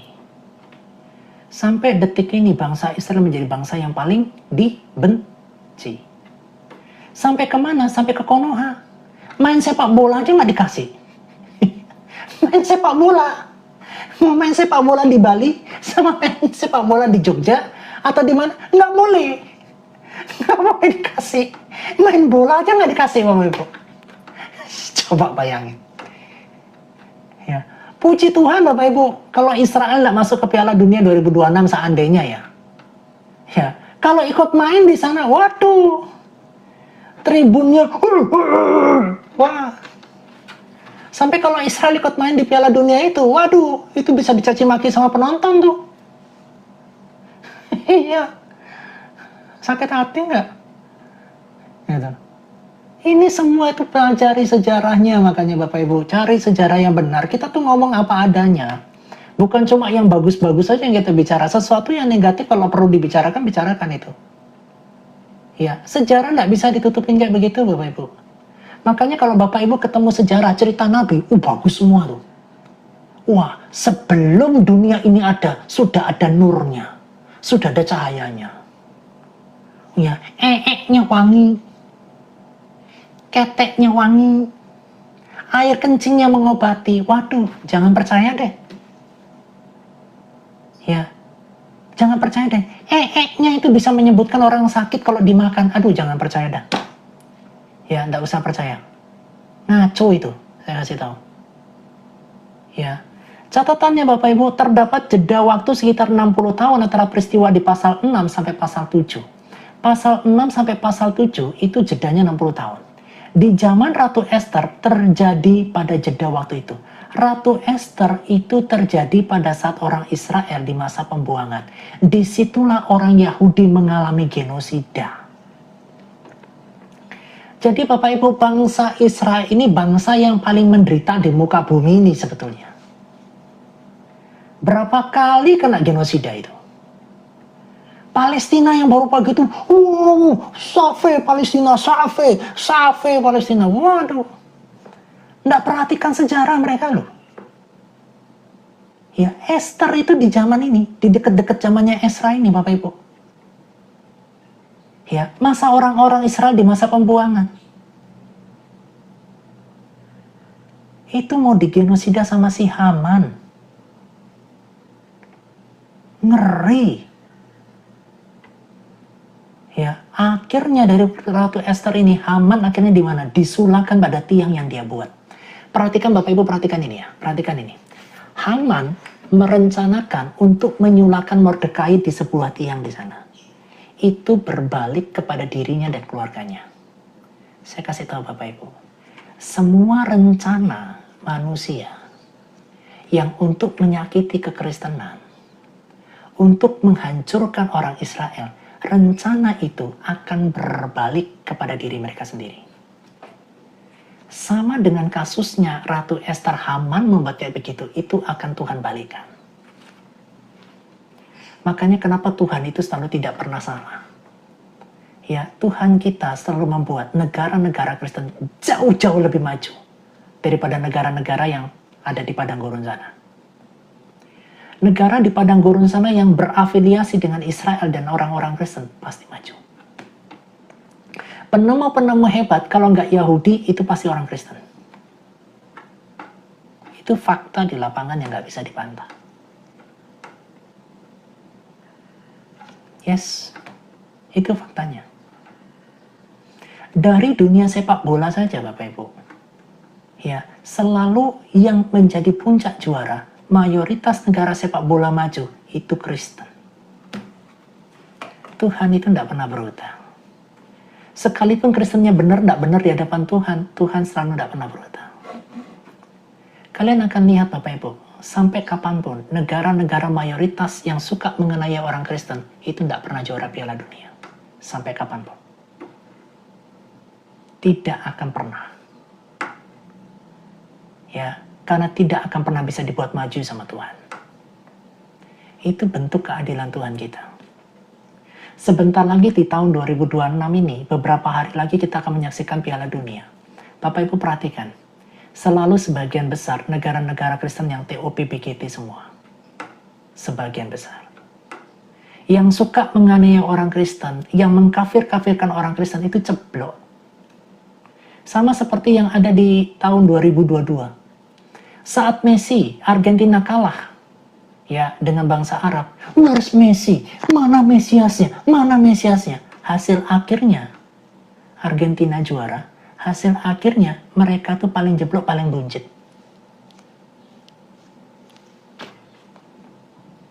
Tuhan itu tidak pernah salah.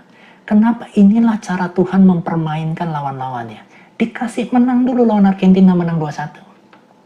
Urutannya paling buncit, Argentinanya juara. Itu cara Tuhan. Kadang-kadang posisi kita sebagai anak Tuhan seperti itu, kita kalah duluan. Tetapi di hasil akhirnya kita menjadi pemenangnya. Karena siapa? Karena Yesus bawa kita kepada kemenangan. Makanya kenapa Bapak Ibu dikatakan lebih daripada pemenang? Yesus yang bawa kita kepada kemenangan. Kita ikut merayakan. Kita menang bukan karena kekuatanmu. Kita menang bukan karena otakmu. Kita menang bukan karena tinju-tinjuan kita. Tetapi kita menang karena Yesus Tuhan itu tidak pernah bisa terhentikan. Sampai kapanpun. Sekalipun Yesus itu dihina, disempak. Yesus dikatakan atau dihukum atau dihajar sama penciptanya sendiri. Sekalipun Yesus itu kok Tuhan jadi manusia. Sekalipun Yesus dihina, tiang listrik apa dan sebagainya. Nama Yesus tidak akan pernah berhenti untuk tidak berkibar. Ya, dan Tuhan membuktikan pengikut-pengikut Kristus banyak lebih maju, termasuk di dunia sepak bola, termasuk di dunia pendidikan, termasuk di dunia apapun, yang ikut Yesus pasti lebih maju. Termasuk di dunia sekolah. Yang suka hina, yang suka mengkafir-kafirkan, pasti paling bawah. Tuhan Yesus akan buktikan itu. Dan begitulah cara Tuhan Yesus berperang untuk umatnya.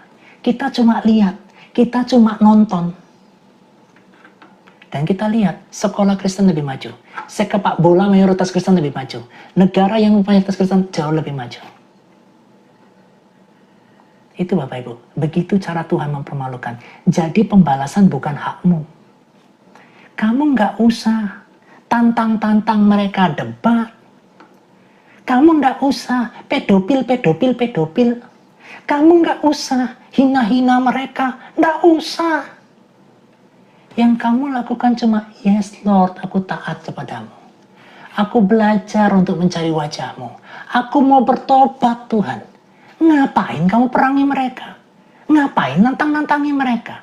Ngapain pedofilin mereka? Ngapain botol-botolin mereka? Ngapain bebong-bebongin mereka? Hidupmu berkenan sama Tuhan, itu yang Tuhan mau. Masalah pembalasan, masalah dia. Dan Tuhan akan bukakan matamu bagaimana cara Tuhan melakukan pembalasan itu buat kita. Ngapain tantang-tantang mereka debat. Ini loh. Nantang-nantang mereka debat, sesama kita berantem. Apologet Kristen vs apologet Katolik. Denom GBI lawan Denom ini. Lah konyol. Ya, Edis TV lawan Pak Bom Bom. Pak Bom Bom nanti lawan siapa? Lah konyol kita. Lawan Justin gitu. Lawan siapa lagi? Konyol lah kita. Gitu loh Bapak Ibu. Itu Tuhan kita tuh bela. Israel tuh dibela. Umat Tuhan dibawa pulang. Ya, bagian kita tuh reformasi spiritual rohani kita gimana? Roh kita, jiwa kita harus reformasi. Kamu masih suka Deus Anda. Kamu harus jaga kemurnian hati. Ya, jangan sampai pesugihan. Aku nggak ke Gunung Kawi. Ke gunung apa? Gunung Kemuskus. Kenapa Gunung Kemuskus? Ada ritual seksualnya. Astaga, Dragon Ball. Itu sama saja kamu pergi ke Doli zaman dulu. Gitu loh Bapak Ibu. Jaga kemurnian hidupmu. Firman Tuhan harus murni. Tidak boleh dirubah-rubah. Gitu loh Bapak Ibu. Makanya perhatikan sejarah umat Tuhan itu gimana. Berhasilnya umat Tuhan karena apa? Gagalnya umat Tuhan karena apa? Sejarah Alkitab ini mencatatnya. Sejarah Esra ini mencatatnya. Bapak Ibu. Nah, Pasal 1 sampai ke 3 kita kembali ya. Itu proses untuk sebentar, ini kok balik nih. Oke, nih. Pasal 1 sampai 3 kembali dan membangun. Orang Israel kembali dan membangun. Raja Kores mengeluarkan dekret pembebasan. Orang Yahudi merespon dengan sukacita dan mulai berkemas, membawa serta perlengkapan asli bait suci yang dirampas Babel dahulu. Pasal 1 sampai pasal 3. Ya. Daftar kepulangan pasal 2, dokumentasi silsilah sekitar 50.000 orang yang pulang pada gelombang pertama di bawah pimpinan Zerubabel. 50.000 orang Yahudi pulang ke Israel. Menunjukkan pentingnya identitas umat perjanjian Allah. Ya. Berikutnya di pasal ketiga, fondasi. Meletakkan mesbah dan mengadakan perayaan saat fondasi bait suci diletakkan, terdengar campuran suara sorak-sorai sukacita kaum muda dan tangisan haru para tetua. Israel dibangun kembali. Setelah peristiwa ini Bapak Ibu, kehancuran lagi terjadi. Di Mei 1948, Israel bersukacita kembali. Bapak Ibu coba cari di YouTube ya. Pada saat Israel merdeka di tahun 1948, coba perhatikan. Videonya masih hitam putih. Wih, orang Israel, gitu. Bendera mereka dikibar-kibaran kayak begini. Ya, Israel merdeka 1948 itu juga mujizat. Bapak Ibu, semua pencatatan itu tentang siapa? Israel. Keren loh kan? Ya. Pasal yang keempat, tantangan. Pembangunan tidak berjalan mulus. Pembangunan bait suci itu tidak berjalan mulus. Penduduk setempat orang Samaria awalnya menawarkan bantuan, namun ditolak karena niat mereka yang tidak murni. Tuh, hati-hati loh. Banyak orang yang bantu orang Israel tapi nggak murni. Ya, namun ditolak karena niat mereka yang tidak murni. Penolakan ini memicu permusuhan. Musuh mengirim surat titah kepada pemerintah Persia untuk menyebabkan proyek pembangunan bait suci dihentikan paksa selama kurang lebih 15 tahun. Bapak Ibu perhatikan ya, saat kamu sedang membangun proses pembangunan bait Allah, itu musuh itu datang. Saat kamu berusaha untuk memperbaiki dirimu, musuh itu datang. Saat kamu mulai masuk di dalam pertobatan mencari wajah Tuhan, musuh itu datang. Ya, biasanya yang paling kuat apa? Ekonomi yang dipakai. Betul. Ekonomi yang dipakai. Ikut Tuhan kok ngini? Ikut Tuhan kok nggak ada duitnya? Ya, tapi saya katakan Bapak Ibu, jalan terus. Ya, kita baru ada pembangunan gereja, ada gereja Mawar Sharon di Bantul, ya baru bangun duit, memuji menyembah Tuhan ada di Grebek. Suruh apa? Berhenti. Ya, jadi apa yang dilakukan mereka yang suka gerebek-gerebek gereja, ini sama persis. Ya, dengan orang-orang Samaria ini, yang pura-puranya bantu, tapi niatnya memberhentikan. Kayak gitu. Bapak Ibu, persis itu. Ya, rohnya, spiritnya tuh sama persis. Supaya Bapak Ibu sadar dari sejarah ini, Alkitab sudah menjelaskan, apa yang terjadi di kita sekarang ini, itu sudah terjadi di umat Tuhan Bani Israel zaman dulu. Saat pembangunan bait sucinya dibangun, diganggu, diserang. Saat kita mau bangun rumah Tuhan, saat kita bangun gereja, dipersulit. Ya, makanya ada tokoh tokoh komikus ya, maksudnya tokoh stand up comedy. Kalau bangun gereja apa? Bahasa Arabnya sulit. Itu memang betul. Ya, ini terjadi Bapak Ibu. Pembangunan bait suci dihentikan secara paksa selama kurang lebih berapa? 15 tahun. 3 periodenya presidennya Konoha. Makanya kalau kita bangun gereja, bangun bait suci, kita bangun gereja, itu bahasa Arabnya apa? Sulit. Akhirnya di mana? Nyewa. Ini sudah umat Tuhan sudah ngalami. Orang Israel umat Tuhan sudah ngalami, kita pengikut Kristus umat Tuhan juga ngalami. Jangan kaget, jangan heran. Ya, sekalipun kita sewa di hotel, sekalipun kita sewa di sewa di mall, Tuhan pasti tolong kita. Tuhan pasti jamah kita. Kenapa? Karena hueton tidak mungkin digerebek. Orang kita sewa kok. Itu kan jasa. Coba kalau kita bangun sendiri. Sulit. Tanda tangan tetangga. Kumpulin tanda tangan tetangga. Ya, punya persekutuan kita doa sendiri di rumah. Harus tanda tangan tetangga muter. RT RW harus tahu. Kita cuma 6 orang duduk untuk sembahyang aja di rumah. Minta izin. Rumah kita loh. Rumah kita. Minta izin. Minta izin sama tetangga. Aduh, ya ampun Tuhan, tolong. Ini sudah terjadi Bapak Ibu. Kalau umat Tuhan Bani Israel ngalami begini, kamu juga jangan heran kalau kita ngalami juga. Ya, paham ya Bapak Ibu ya? Jangan heran. Ya, pasal 5 sampai pasal 6, Nabi Hagai dan Zakaria bangkit untuk menegur dan memotivasi umat agar melanjutkan pembangunan. Ada tokoh Nabi Hagai dan Zakaria, kamu harus bangkit. Kamu harus bangun itu yang namanya rumah Tuhan. Dimotivasi kembali setelah 15 tahun, bayangin. Ya, makanya Bapak Ibu yang ada di sini, kalian sedang bangun gereja. Ya, kalian tersendat malam. Saya mau sampaikan, kalau gereja itu Tuhan inginkan terbangun, bangkit kembali, urus izinnya, bangun gereja di sana.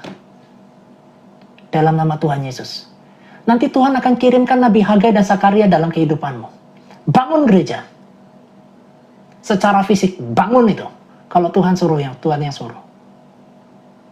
Ya, sekalipun sempat terhenti berapa lama, maksudnya beberapa tahun namanya. Urus itu, bangun kembali. Ya, kalau memang dari Tuhan, bangun kembali. Begitu Bapak Ibu. Ngeri loh Bapak Ibu. Ya, Shalom. Pejabat Persia Tantenai mempertanyakan hal ini dan menyuruti Raja Darius. Darius menyelidiki arsip, menemukan dekret Kores dan berbalik mendukung penuh umat Yahudi. Bapak Ibu, Tuhan akan pakai pemerintah kita. Saat pemerintah kita berganti pemimpin-pemimpin, pemimpin yang baru akan selidiki bahwa gerejamu bisa dibangun. Sekalipun harus nunggu 15 tahun. Ya, fungsinya di mana pemerintah? Kalian harus banyak doa Bapak Ibu. Akibatnya bait suci selesai dibangun dan diresmikan dengan penuh sukacita 515 sebelum Masehi. Pembangunannya siapa? Umat Israel. Hebat enggak? Mei 1948, Israel membangun negaranya. Merdeka. Mereka belum bisa membangun bait suci Salomo. Pembangunan bait suci sampai yang ketiga, sampai 70 tahun ini belum bisa dia bangun. Tetapi pada saat proses Israel membangun negaranya, dikeroyok sama 5 negara Arab. Koit semua dalam nama Yesus. KO semua dalam nama Yesus. Nggak heran Bapak Ibu, nggak heran. Ini sudah terjadi kok. Inilah yang namanya sejarah. Ya, jadi kalau kita bangun gereja di Konoha ini sulit, ini sudah penggenapan ini kok. Sejarahnya pelajarin. Sama kita. Sama. Ya. Misi Ezra pasal 7 sampai ke 8, kedatangan Ezra. Misi Ezra melompat 60 tahun kemudian, 458 sebelum Masehi. Raja Astarta mengutus Ezra ke Yerusalem. Ezra bertekad meneliti, melakukan dan mengajarkan ketetapan Allah di Israel. Ketetapan Allah di Israel, hukum-hukum Allah itu penting bagi sebuah bangsa. Dukungan raja yang dibekali surat kuasa dan sumbangan dana, dan raja memperindah bait suci dan menegakkan hukum. Bapak Ibu jangan heran ya, kalau orang-orang Israel, orang Yahudi bisa ada di pusat pemerintahan dari orang-orang kafir. Jangan heran. Cara Ezra ini dilakukan juga di Amerika Serikat. Orang-orang Yahudi itu ada di pemerintahannya daripada Amerika Serikat. Untuk apa? Membantu bangsa negara Israel.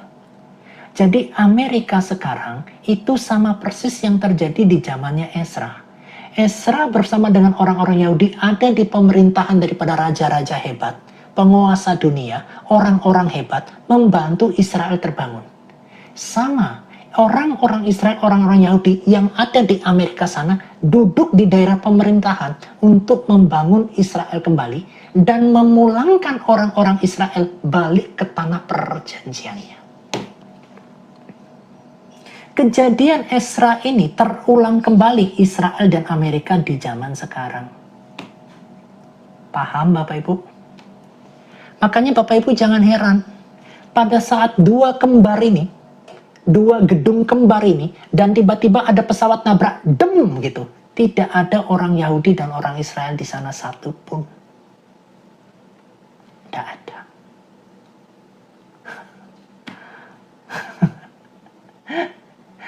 Hebat ya. Saya tidak tahu deh politiknya bagaimana. Ini fakta sejarah Bapak Ibu. Apa yang dilakukan Ezra dekat dengan Raja Persia yang berkuasa, sangat berkuasa, menjadi negara atau bangsa yang sangat kuat. Orang Israel pun, orang Yahudi pun ada di negara superpower, yaitu Amerika Serikat. Itu. Di balik semua isu itu Job, itu bukan orang luar dan sebagainya, di luar isu itu. Tetapi tidak ada satupun orang Yahudi yang kena. Ya. Makanya Bapak Ibu yang dilakukan Ezra, meneliti, melakukan, mengajarkan ketetapan Allah itu penting sekali. Baca Alkitabmu, teliti Alkitab, teliti sejarahnya, ajarkan itu kepada anakmu. Itu yang tidak pernah kita lakukan. Kita kasih semua ke guru sekolah minggu, salah besar. Ya, makanya saya rindu sekali Bapak Ibu. Kalau suatu saat nanti ada live, kalian punya anak-anak, kumpul anak kalian di rumah di depan live ini. Saya akan bicarakan tentang sejarah bahwa Tuhan kita tidak pernah bangun agama. Supaya keturunan-keturunan itu ngerti bahwa Allah kita tidak pernah bangun agama. Itu perlu loh diterusin. Supaya anak kita tuh punya pemahaman sejarah yang benar dari ujung atas sana. Kalau enggak bahaya. Israel Bapak Ibu, ini yang terjadi. Israel Ezra berada di bawah pemimpinan yang negara yang kuat. Orang Israel ada di bawah, bergabung dengan Amerika. Selalu tidak pernah jauh-jauh. Tidak pernah jauh-jauh. Dari zamannya Ezra. Fungsinya apa? Tujuannya apa? Mengembalikan Israel Raya kembali. Salah satunya Bapak Ibu siapa? Donald Trump. Donald Trump itu yang mengembalikan Yerusalem menjadi ibu kotanya Israel. Di tahun 2018 ya kalau nggak salah ya. Ya, Bapak Ibu, pelajari itu dengan betul. Ya, sejarah Kristen datang ke Indonesia lewat siapa? Ini tidak pernah baca sejarah ini. Salah persis ini. Ya, saya nggak akan jelaskan di sekarang. Ya, dukungan raja, ia dibekali surat kuasa dan sumbangan dana. Dan raja untuk memperindah bait suci dan menegakkan hukum. Ya, Bapak Ibu saya kembali ke sejarah ya. Bapak Ibu terkadang sejarah-sejarah itu banyak diplesetkan. Contohnya, negara kita dijajah 3,5 abad itu ternyata tidak betul. Yang korupsi itu pejabat-pejabat kita sendiri. Belanda itu ngasih. Bapak Ibu, Belanda itu ngasih uang. Uangnya nggak diteruskan kepada rakyat. Muncullah yang namanya Rodi, kerja Rodi. Ya, Kristen dibawa sama Belanda, salah.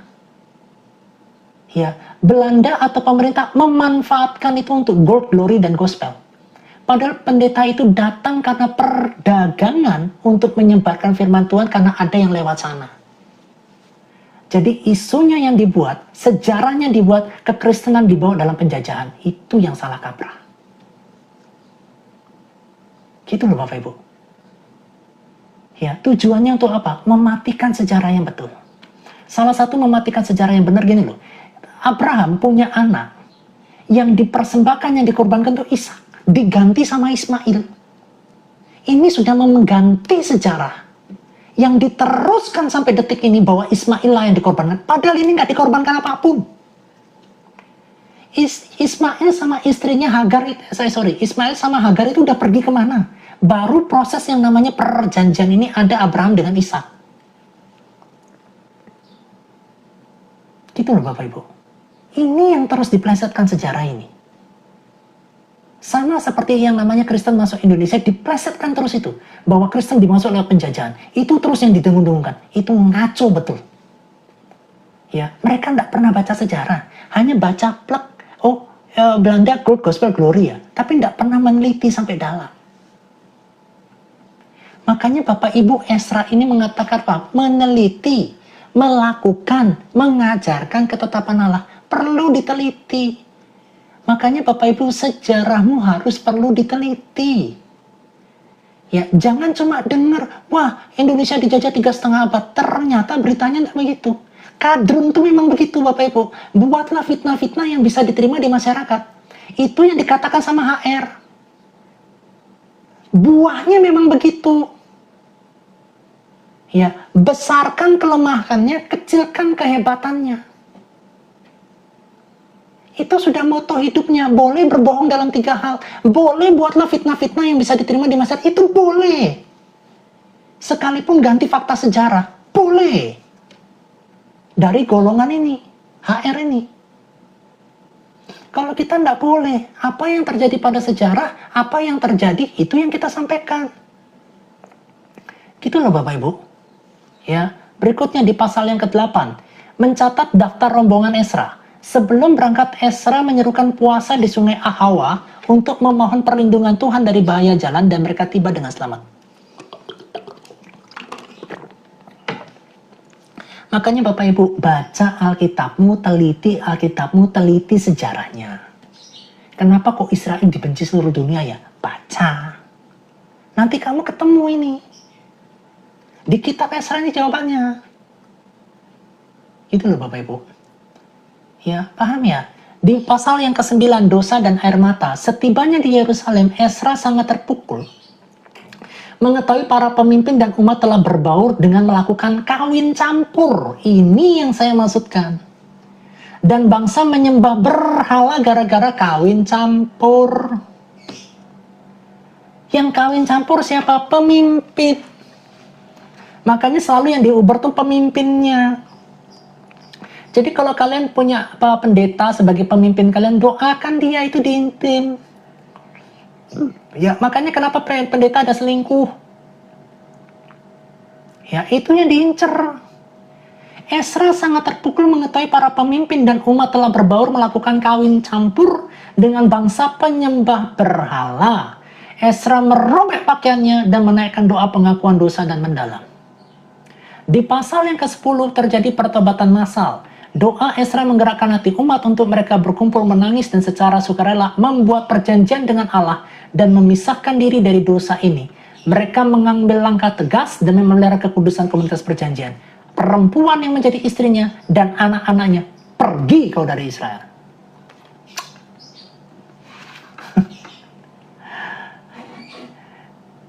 Begitu loh. Gitu loh Bang. Ngeri kan? Makanya keturunan-keturunan yang disuruh pergi ini benci sama pemerintahan Israel Bapak Ibu.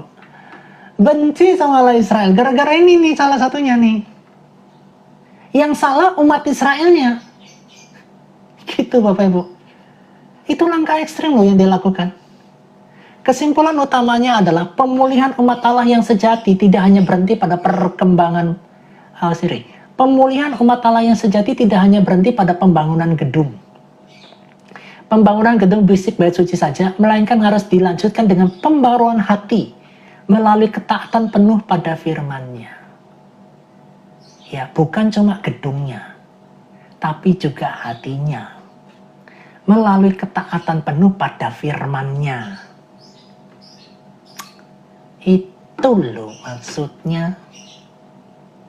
Bapak Ibu. Itulah kenapa Israel dibenci lewat perkawinan campur. Kenapa Kristen juga dibenci? Gara-gara apa? Kawin campur juga kan. Salah satunya begitu kan. Itu loh Bapak Ibu. Ya, Bapak Ibu, ini saya hanya menyampaikan tentang firman Tuhan yang tertulis dalam Alkitab dengan fakta sejarah. Ya, kalian harus tahu sejarahnya. Jangan lepaskan pandanganmu daripada Bani umat Israel. Allah Israel itulah Allah. Allah negeri Mekah tidak. Allah Israel tidak pernah pakai nama Allah negeri Mekah sampai kapanpun. Tidak akan pernah benar. Tidak akan pernah digunakan sampai kapanpun.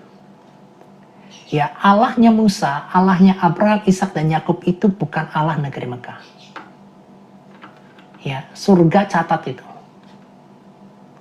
Ya, Allah yang benar itu Allah Abraham, Allah Ishak, Allah Yakub, dan itu Allah negeri Israel. Allah negeri Yerusalem sampai kapanpun. Ya, Tuhan memberkati. Demikian rangkup dan eksplorasi kitab Ezra, Bible Study AI Toolkits.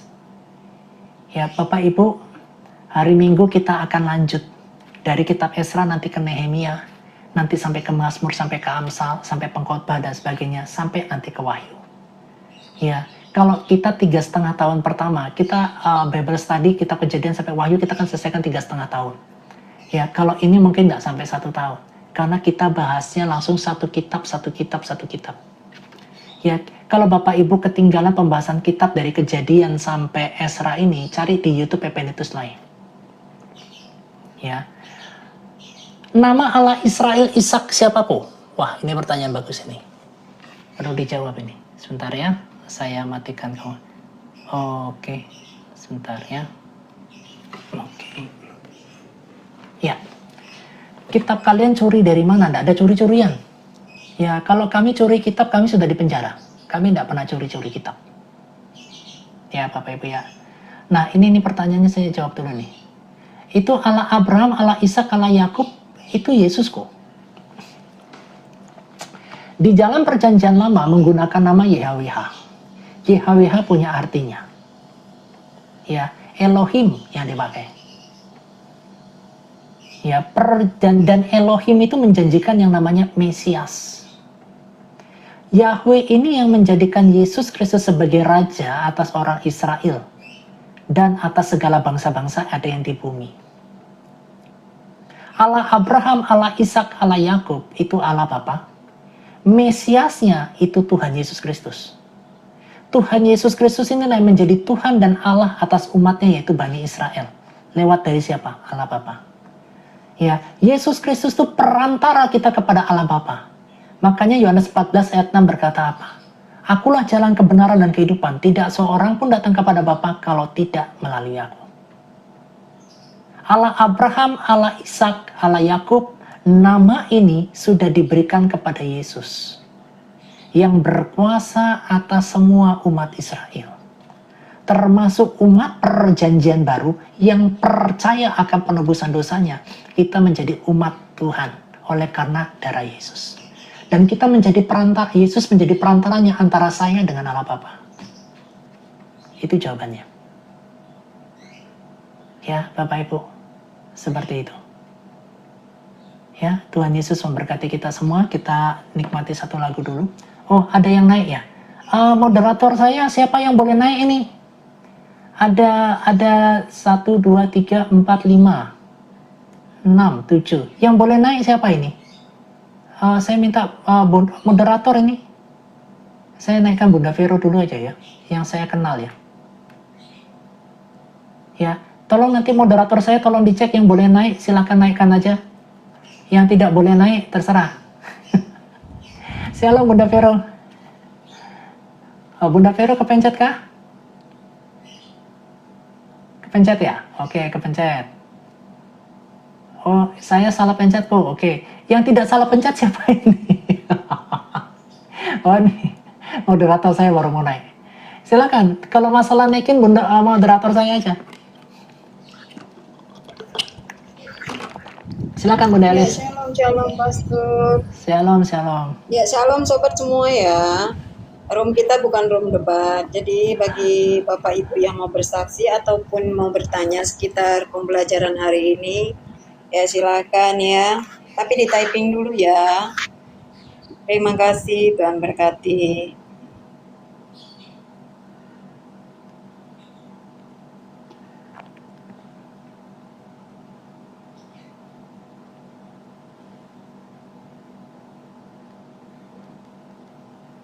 Silakan Bapak Ibu, ada nggak? Oh, siapa ini? Bunda, silakan ini. Oh, ini coba, ini kepencet juga nggak? Shalom Bunda Dince. Shalom. Kepencet.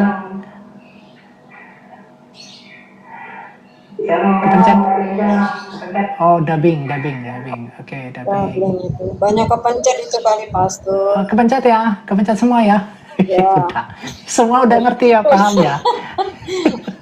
Doa aja pastor. Kalian suka main pencet-pencet nih. Jadi saya bingung mau yang naikin yang mana. Kalau mau naik Bapak Ibu di room saya tanya sama moderator ya. Moderator saya yang tukang saring itu.